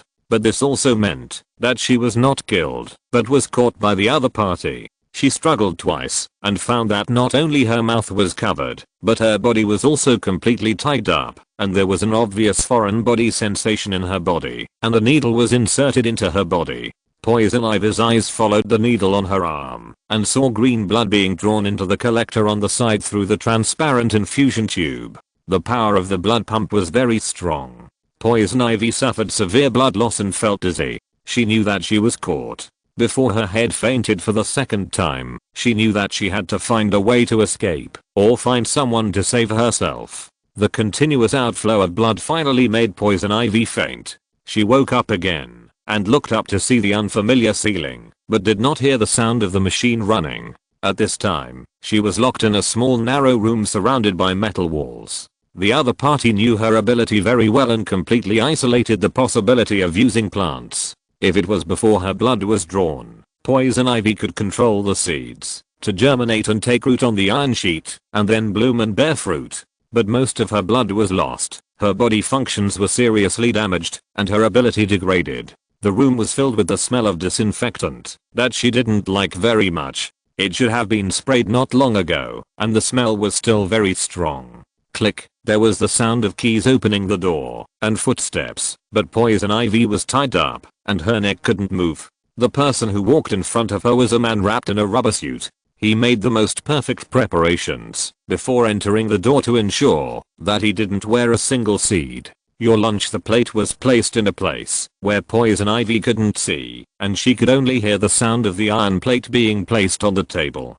Poison Ivy's nose twitched slightly, and she frowned and said, "I don't eat plants." The man didn't say anything and turned away. "How can I eat if you don't open my hands and feet?" Poison Ivy's shout was destined to be ignored.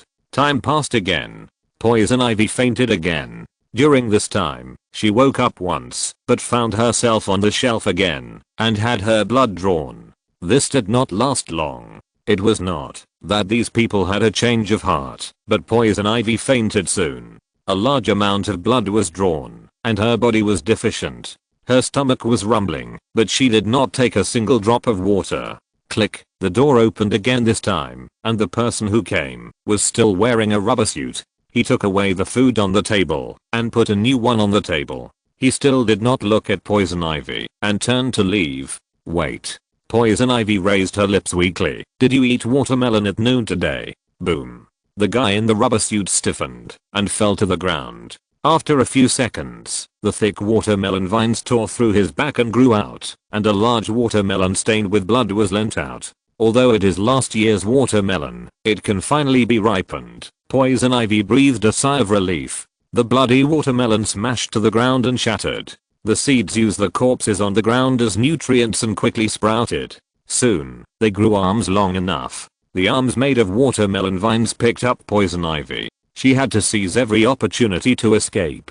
The watermelon vines were like Alibaba's magic carpet, carrying Poison Ivy out of the narrow little room. This was a circular hall. In addition to the room where Poison Ivy was, there were many other rooms, but the doors were wide open and people were constantly coming in and out. There were also many people in the hall pushing carts out, with buckets of strange liquid in the carts. As soon as Poison Ivy appeared here, she immediately attracted the attention of the guys in rubber clothes. The alarm sounded immediately, and these people looked at Poison Ivy with vigilance, but no one planned to rush up first. They all saw the watermelon vine chair holding Poison Ivy, and also saw the green watermelon vines on the rubber corpse in the room behind her. Poison Ivy pursed her weak and pale lips into a smile. Even if these people did not take the initiative to attack, she would not let them go. As Poison Ivy's lips curled slightly, the watermelon vines behind her grew wildly, surrounding Poison Ivy and quickly producing large watermelons. The watermelon vines swung violently, and the watermelons were thrown out like cannonballs, hitting the guys in rubber clothes. The watermelons broke apart, and the seeds pierced the rubber clothes violently, absorbing the power of flesh and blood, and growing wildly. In the blink of an eye, more and more watermelons broke apart, and the big watermelons with thin skin and sandy flesh fell to the ground, splashing juice. After several turns, the ground was already covered with a pink color. Those screams were all drowned in the blood-colored watermelon juice. A vine rolled over with a key and unlocked the lock on Poison Ivy's body. She regained her freedom. As soon as she stood on the ground, her legs couldn't help but become weak. Fortunately, the vines came over and supported her. Poison Ivy simply wrapped the vines around her hands, feet, and waist, and took on the power of the plants to move. When passing by a room with an open door, Poison Ivy stopped. It was a glass room with a short tree inside. The trunk was thick, but only 1 person tall, but the canopy of branches was 5 times taller than the trunk. When the tree sensed Poison Ivy approaching, it squirmed frantically, trying to get closer to Poison Ivy. What's wrong with them? Poison Ivy looked at the crazy tree in surprise. Has Ace Chemical Factory been researching this thing?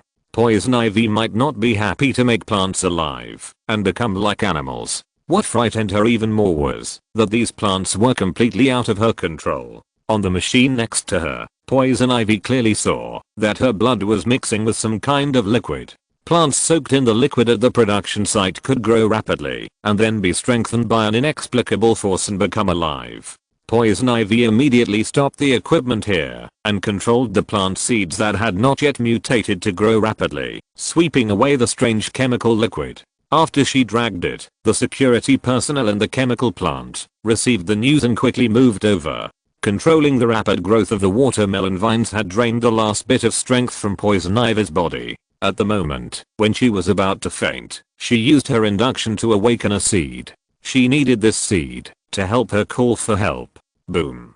The box exploded with a loud noise, and a ball of fiery red light wrapped around tentacles that looked like branches, extending outward madly. The man who opened the box was the first to be pierced through the chest and hung on the branch, becoming the first human Candidors. There were screams all around, and those who escaped were accidentally hit by the branches and were immediately crushed into mincemeat. Those who were more miserable did not die immediately, but were pierced through the chest and hung up.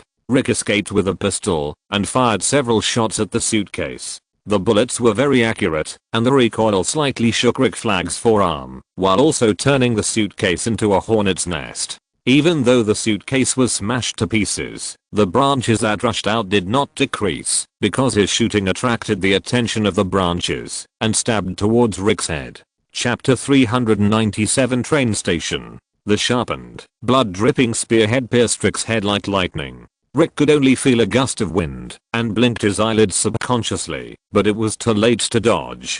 2 red rays flew over Rick's shoulders and hit the branches, easily burning the branches to ashes. Rick Flag immediately turned his head and found that Lizu's eyes were still burning red. That was heat vision. Captain Flag had seen in the information that Kryptonians' eyes could release thousands of degrees of heat vision from their eyes, but they would control it and not let the energy dissipate. The attack method of focusing on one point was very effective. Toyman was equivalent to all-purpose hero. He once again understood the importance of his superiors to Toyman. What's more, now the weakness of Toyman is in their hands. Toyman, who can cooperate, is much better than Superman. Rick only mentioned this layer in his brain for a moment, and then cleared all these miscellaneous thoughts. He is a soldier, and only needs to obey. Behind Rick, Lizu stood up from his chair, turned his neck, shook his head, and quickly burned all the branches in the coffee shop. The huge noise did not cause much disaster, but several people died. This reminded Lizu of the wars he had experienced, which were either fought in ruins, in the suburbs, or in the Arctic, and few ordinary people were affected. When robbing a bank, they let the clown pretend to be a hostage, and their own people acted as actors, which was the least harmful to the public. It seems that I'm not a complete bastard. Since solving the problem of pursuers, he felt relaxed. The world of those evil gods was finally far away from him. He said in his heart, so those who said that the Toyman was the king of crime in Gotham should be hanged. Lizu obviously forgot the big storm caused by the Toy Gang a while ago, although the relationship between that gang and him was very small. It's your turn, Lizu said to Rick. Oh. Rick woke up and quickly took out the communicator to contact and report the situation. Lizu recalled the branches that had just come alive and made a mental evaluation. It should be magic. Simple flames cannot ignite branches, but high temperatures like thermal vision can. It seems that even the magic of the magician cannot withstand nuclear bombs. There are 5. Rick looked at Lizu seriously. In addition to our place, the remaining 4 places have already affected a large area. Rumble. The ground was shaking. Lizu pointed out the window. Are you talking about that? Outside the window, the branches burning with flames rolled like giant pythons, overturning many low houses, climbing up skyscrapers, and even blooming a huge flower bud on the roof. Lizu said, "This scene reminds me of a friend."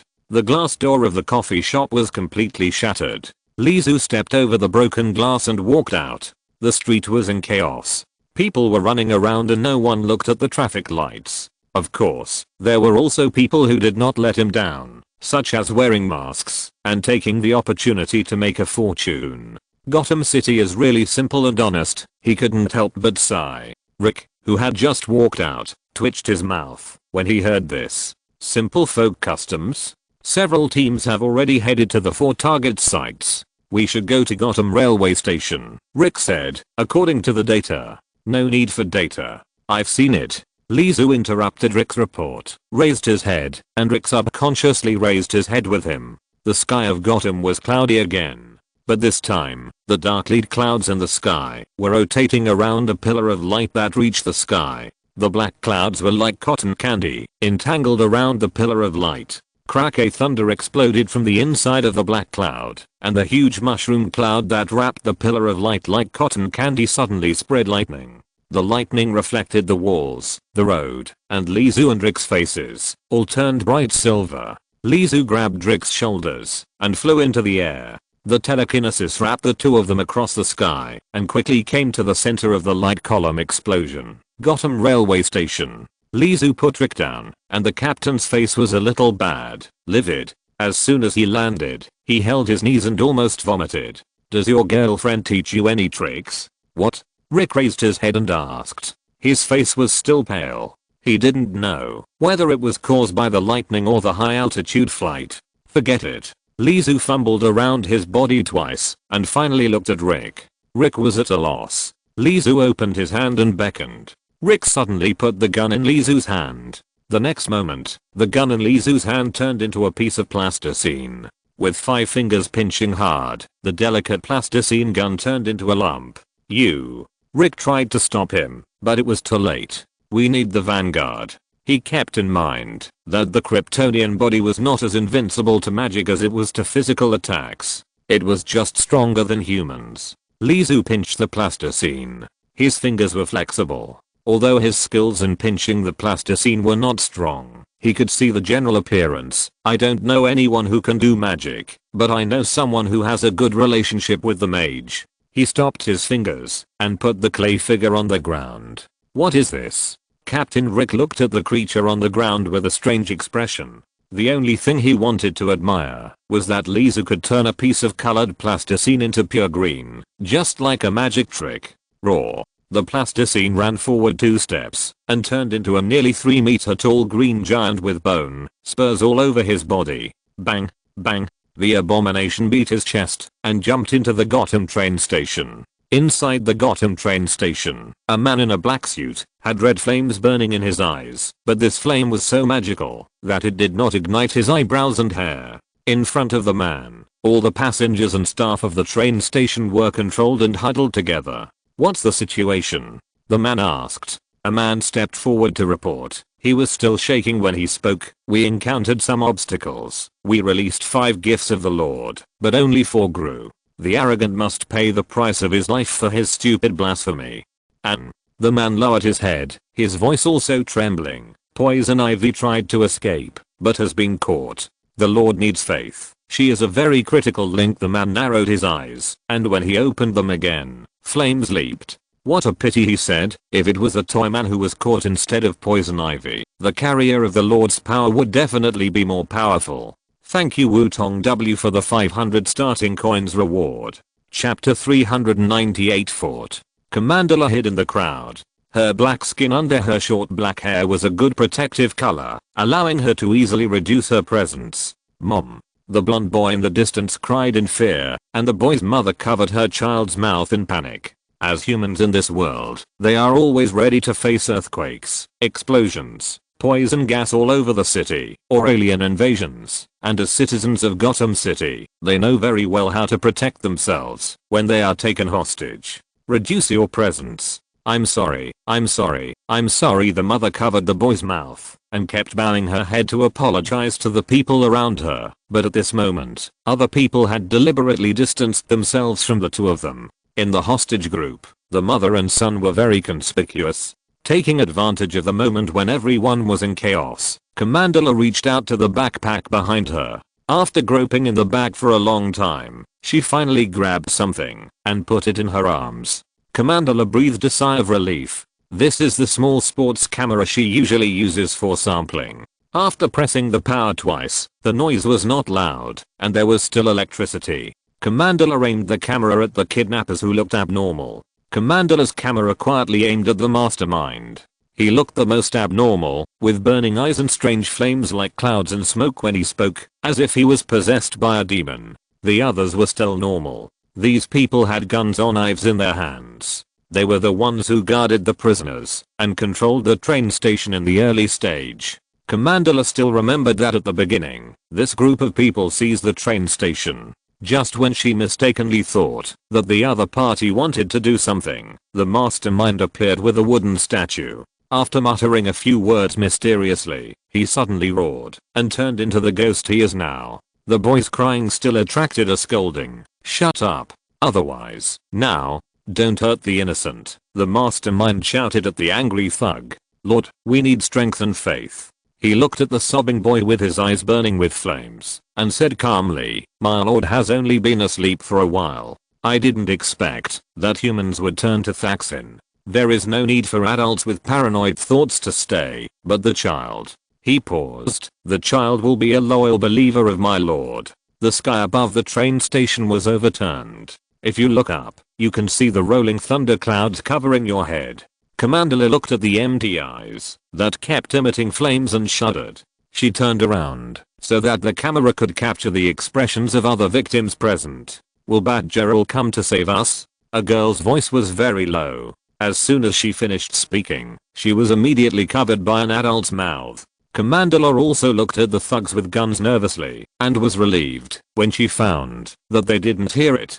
This disaster is probably known to the whole world, but even if it is known, can Batgirl save herself? She suddenly felt a little annoyed. The day before yesterday, she drove past the highway outside Apero Park. She made an appointment with Miss Helena Wayne for an interview. Of course, the content of the interview was not what she liked. She asked Miss Helena what she thought of female heroes such as Huntress and Batgirl, but asked Helena Wayne about the development of Gotham City's suburbs. Even if she didn't like it, Commandula knew that as a new reporter, she could get an exclusive interview with Helena Wayne. In addition to Wayne Enterprises' attention to suburban issues, the company's department director was also flirting with her mother. On the road, her mind stopped for a moment, but she didn't think it was a big deal. But then she found that the army appeared urgently in every corner, and the police were also dispatched to investigate something. She quickly checked the internet and found that she had turned into a toy, even including half of Gotham City. But this was just a rumor. The official said that someone had influenced their thinking. She was not interested in other explanations at all, because she knew that it must be false. When Commandula arrived at Wayne Company, her appointment had been overdue for one day. On the way back to the company, Commandula received another business trip mission, which is why he was trapped at the train station. After the girl asked Batgirl questions, the crowd that had already calmed down became agitated again. They hoped to be saved, and they longed for superheroes. "Shut up." The thug raised his hand and was about to fire 2 shots to calm the scene. Boom. A wall behind him suddenly broke, and a green giant figure jumped out from it. He was similar to a human, but his appearance was very ferocious. When he landed, the thug who had just shouted was very unlucky to stand at the other's foothold. Like a balloon filled with water, it was stepped on and burst, and blood splashed on the faces of several people in front, and the restless crowd suddenly quieted down. Moreover, the green giant seemed to be stunned, and he looked down at his feet. He raised his head and roared a little slowly. Roar. Commandula immediately became energetic, and she immediately turned the camera and aimed at the giant, because her intuition told her that the hero had appeared, and this was the best opportunity to send her report to the front page headlines. Outside the train station, Captain Rick watched the green giant break through the wall and rush in. His chin opened slightly. Which work is he from? No one would dislike a muscle monster. He is a villain, a special forces soldier, but he has transformed himself. Lizu narrowed his eyes slightly. The toy without a soul needs his guidance for all actions. It is not as simple as turning into a toy by himself, but more like a puppet playing with a string. Of course, because it is not himself, he is more relaxed. Can you give me one? Rick looked at Lizu after he finished speaking and found that Lizu's face suddenly became a little ugly. He immediately corrected. I mean, give me one, the kind that won't come back to life. If you think it's inappropriate. No, I like to give toys to friends very much. Lizu raised his right foot and rubbed it on the ground while speaking. Each character has his own character personality, otherwise it will lose the fun of collecting toys. Well, the real fun of mobile phones is the unique genuine ones, not pirated ones. Inside the train station, the abomination raised his foot and rubbed it on the ground. The flesh was rubbed and sticky. The scene was very bloody. Some timid women had screamed and closed their eyes, and adults also covered the eyes of their children. Cool. Although Commandula felt a little uncomfortable in her stomach, she still stared at the abomination with her eyes, and she found that she was just physically disgusted, not psychologically disgusted. When she saw the thug holding a knife and preparing to chop the child, she had already determined that no matter how the other party died, it would not be excessive. Bang, bang, bang. The fierce gunshots scared Commandula and everyone else, and they couldn't help but shrink their heads. Commandula wanted to lower her head, but she still resisted the urge to see what the giant would do. The performance of the green giant was somewhat unexpected. He stood in place and was not injured by bullets. It seemed very reasonable. If such a violent and ferocious appearance could not withstand bullets, it would be funny. What monster? Keep shooting. Shoot. The abomination walked forward slowly and came to a man who was gritting his teeth and shooting crazily. He stretched out his hand to grab the barrel of the other person's gun, gently pinched the muzzle of the gun, and lifted it up, and the gun was immediately snatched away. The gun was gently pinched in the palm of his hand and thrown casually. Puff! Exclamation mark. It hit the chest of the thug hiding behind the bunker in the distance like a small cannonball, hitting the opponent's chest dented, and his internal organs spurted out of his mouth. It was obvious that he would not live long.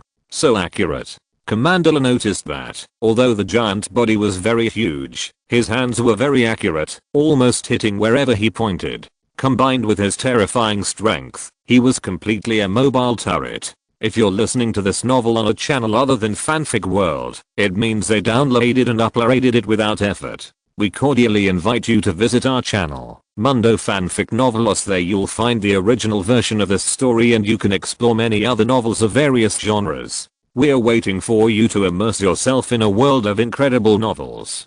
Chapter 399 Reinforcement. But soon, Commandula found that his judgment was wrong. The giant ran and accidentally touched the load-bearing column, and the column collapsed. He was a monster, and there was no need to become a so-called mobile turret. Every time the green fist punched, the enemy's head would be broken and bleeding. A kick was kicked, and the thugs who were kicked immediately became cannonballs. Another one dragged his legs and swung them twice, and then threw them into the sky. Under the gaze of everyone, the man was struck by a silver-white lightning in the sky and disappeared without a trace. Bloody, violent. The only two people still standing, except the giant, were the man with flaming eyes. Hate lowered his head, looked at the other party and said, "Just hiding like this?" Discovering that the giant could actually speak, the crowd swept again. Perhaps they also discovered that this giant was not killing innocent people indiscriminately, but a very bloody hero. Giant. The fire in the man's eyes suddenly rose, and his voice changed, becoming deep. Your invasion has angered me. But if you bow your head and surrender now, you will become the first person in my kingdom of God. Bang! The abomination raised his foot and crushed it. It was so abrupt that the hostages were stunned, but soon they began to cheer. They were saved. The giant raised his foot, and under his feet was a disgusting sticky mass, with only a cluster of flames the size of a finger, swaying. That's all? He grabbed the flame and looked back at the hostages, only to find that there was still a fish that had escaped. The surviving thug was swept by a glance and immediately dropped the knife in his hand in fear. As soon as he dropped the knife, the hostages rushed over and overwhelmed him. Boom! Exclamation mark. Standing on his feet and jumping up, the giant broke through the already dilapidated wall of the train station in front of everyone's eyes and rushed out. Commandula squeezed through the crowd, climbed up the ruins, and wanted to rush out to see the direction where the giant went, but found that the giant stood next to the two men and slowly became smaller, turning into a small thing the size of a palm. The black-haired man bent down, picked it up, and handed it to the tall and strong man next to him. The tall and strong man looked very bad. Could it be that he is a toy man? Commandula looked at the black-haired man in surprise. There are toy men in the new urban legend of Gotham, and the toy man is called the King of the Underground. Why does he appear here, and the strong man next to him looks like a soldier? Could it be that the toy man's evil deeds are fake, and he just wants to find a name to regain control of the evil forces in Gotham, just like Batman in the past? Batman was also the nightmare of all supercriminals. No, it's different. Commandula shook his head. Batman won't smash people into pulp, but that's his toy. Lizu grabbed the flame, and the flame slowly disappeared in his palm. What is this? Rick asked. Lizu was not sure. Magic? By the way, don't you want a hateful toy? He handed the clayman to Rick casually. Here you go. Rick took the clayman reluctantly. What he wanted was a delicate toy, not a lump. Rick felt a little sticky in his hand when he grabbed the clayman. He looked down and saw that the clayman's feet were all bloody. Sir, what happened inside? The real boss is not inside, but he made such a big scene and disappeared without a trace. Something is wrong. The general has approved the witch operation. Rick said, Sir, there is really nothing here. I used to be a detective. You have to trust my intuition. Lizu raised his hand and patted Rick on the shoulder. But you are right. Find your girlfriend first. Don't detectives trust evidence more? Rick held this sentence in his mouth and didn't say it. He didn't know that Lizu relied on intuition when he was a detective. Rick just turned around and took 2 steps and suddenly stopped. Sir, what's wrong? Lizu took a look up. The plasticine abomination in Rick's hand had been broken, and it was completely impossible to tell what it was. I will give you another one when I have time later. He paused and then added, the disaster of the huge magic plant has stopped. The people who successfully escaped to the street wiped the sweat on their foreheads and looked around in confusion. They fled to the street and seemed to have really survived. Everything was quiet. Lizu and Rick were walking on the road. Snap! A hand suddenly pressed on Lizu's shoulder. Ah! A woman screamed miserably, and a figure fell to the ground. Lizu turned around and looked at the witch who was holding her arm and screaming, so magic can also turn into a toy. Kyang! Kyang! Kyang! Rick supported the fallen figure. The other party's entire arm turned into rubber, drooping limply. Rick looked up and looked at Lizu for help. She is Kyang, not a witch. Lizu realized that this woman was wearing very normal jeans and casual clothes, not a witch with strange words written on the surface of her skin. He bent down and pressed Kyang's arm and recovered in an instant. This is also because Lizu's control ability is getting better and better, and he can change some properties instead of completely turning the arm into a toy. In other words, let others become Luffy. If it was at the beginning, it would not be an arm turning into a toy, but all the blood would be pumped into the rubber arm by the heart, and it would die directly. Kyang raised her head, with horror in her eyes. Perhaps the work content is related to history, and she has an inexplicable temperament. It's a witch. She wanted to hurt you, but after she found out that you fought back, she took it back, and let me bear all this. Lee Zhu looked at Kyung with burning eyes. Do you know how to get her out? Kyung nodded. You want to? Rick looked at Lee Zhu in surprise. I want to understand magic. How can I understand magic? Of course, it is to directly turn a person with good magic ability into a toy and analyze and understand it in all aspects. Rick had a guess and immediately refused. No. The initiative is in your hands. Anyway, there is another person making trouble in my territory, which is also good. Lee Zhu stood up and was not disappointed. I will help. She can feel where the magic is and can lead the way. Kyung also stood up. I can feel it. She is very afraid of you. Kyung's eyes stared at Lee Zhu. Which, I have encountered one before. I turned her into a voodoo doll puppet, but she died later. Every time Lee Zhu thought of it, he still felt a little regretful. That was the only magic power he had ever had, but it was a pity that he could not get that power. With you here, I feel more at ease. Kyung took a deep breath, which as she uttered the word, a woman's murmur suddenly appeared in the air, and black smoke silently swirled around Kyung. When the smoke disappeared, the elegant modern beauty disappeared, and a hunchbacked, weird and strange witch appeared instead. She looked at Lee Zhu fearfully, and then said, wait for my news. A cloud of black smoke wrapped the witch and disappeared. Thank you Lazy Zio for the 100 starting coins reward. Chapter 400 Dandelion Seeking Help. Ace Chemical Factory has a locker room that can accommodate more than a dozen people. Walking inside is the shower room.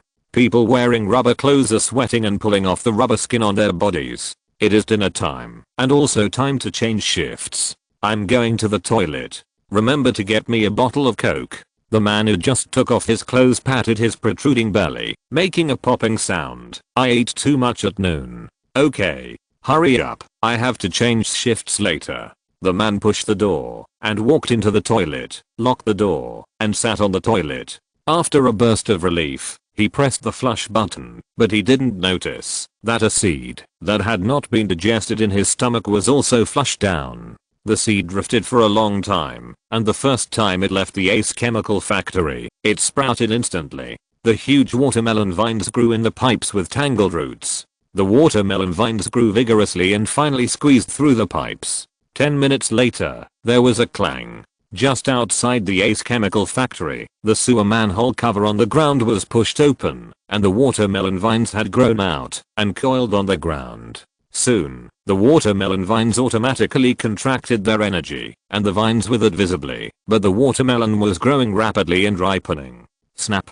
The watermelon rolled to the ground, but it did not break. Instead, it moved forward along the road, as if there was an invisible little man in the watermelon controlling the direction. After leaving the range of the Ace Chemical plant, the watermelon slowed down its speed. After several hardships, the watermelon smashed into the green vegetation on the roadside. The watermelon, which had no problem walking on the uneven asphalt ground, exploded with a snap after falling on the soft grass. The watermelon juice gathered and poured all over the budding weed branches on the side. The weeds began to grow rapidly and finally grew into a dandelion. A gust of wind blew, and the dandelion's feathers were blown away.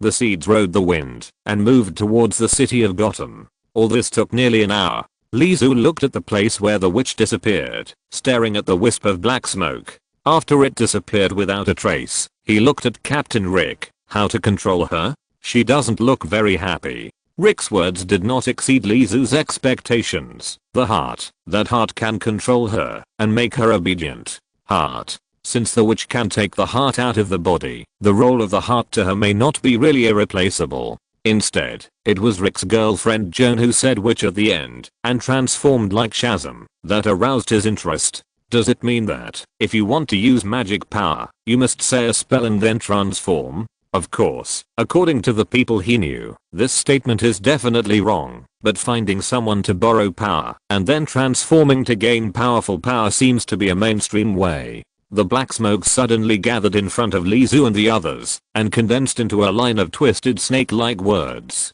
Upper West Side. After the words were displayed, they disappeared immediately. Lee Zhu looked at Rick, who nodded to indicate that this was indeed the witch's contact information. He murmured, Upper West Side. His toy store is on the Upper West Side. The Upper West Side that just experienced the toy war? Rick saw Lizu frowning and thinking, so he asked, "Why, did you find any problem?" Lizu pinched his chin. "No, I'm just wondering, why do we have to go find that guy like a wild dog following a bone? He made such a big noise, it must not be to hide. I'm just your liaison, sir." Rick stated his position. Lizu can go wherever he wants, and he will never influence the other party's judgment. The whole street has indeed cooled down, the plants are no longer moving, and people have quickly calmed down after the initial panic, and are ready to deal with their own property losses. When living in Gotham, don't forget to buy insurance. Lizu looked around and suddenly said, "Can you call your girlfriend back?" Rick subconsciously asked, "What? Contact first?" "Yes." While Rick was contacting the witch, Lizu stood there with his arms around his shoulders. He was thinking about what this guy who suddenly appeared was going to do. Although the other party's actions seemed crazy and the affected area was very wide, in Lizu's eyes, he was more like a headless fly. This was a very anxious action, intending to create a big disaster, just like the flames and dry ice sprayed on the stage before the stars went on stage. But this would not have any holy effect. When Lizu used toys to fight with the other party, he realized that the other party's power was not strong. If he was really strong and liked to make a big noise, he should jump out as soon as he was insulted, and he would never be angry after being beaten by the hatred. What is the purpose of the other party doing this? To rule Gotham. There may be other goals, but ruling Gotham is definitely inevitable. Lizu thought about it from his own perspective. If he wanted to control Gotham City, the first step would definitely not be to coerce with terrorist force, but to plant bombs, to use enough bombs to control the city. Then he would take hostages, and the hostages must be relatives of the capitalists. Ordinary citizens have no role to play for the capitalists, so don't expect them to compromise. Then he would make a brilliant appearance with an explosion. First use bombs to coerce the superheroes not to move, and then show the hostages, which are his own bargaining chips, going crazy and destroying the city. All of this seemed very unsuccessful in Lizu's eyes. First of all, that person did not express what he wanted. Even if he raised the entire Gotham City to the ground, he would not get what he wanted, and would only look like a mad dog. Rick had come back. His expression was a little solemn, and he said, "I lost contact." "Yeah." Lizu nodded calmly, as if he had guessed it long ago. Rick was surprised. If the Toyman had not asked him to contact the witch, he would not have known that the witch would have lost contact. It was a fantasy to think that, if you had the witch's heart, you could make her work for you. Lizu couldn't figure out how the witch escaped and lost contact, but magic was something mysterious. "Sir, what should we do next?" "Go back to the train station," Rick asked puzzledly. "The train station, not the Upper West Side?" "She wants to transfer us to the Upper West Side, and look at the thundercloud behind you. Is it just to show off?" Lizu said, pointing to the huge thundercloud above the train station not far behind him. In the rolling dark clouds, thunder flashed with lead clouds, exuding a terrifying pressure. The train station was not far behind them, and as they were walking back, a group of people were fleeing this way. After the Green Giant defeated the group of weird people and left, Commander took the survivors and ran out of the train station, supporting each other. End of this chapter. Thank you very much for reaching the end. Don't forget to like. Looking for more exclusive content and immediate access? Subscribe to our Patreon. Remember, every like, subscription, or donation encourages us to continue. Thanks to everyone. See you in the next video.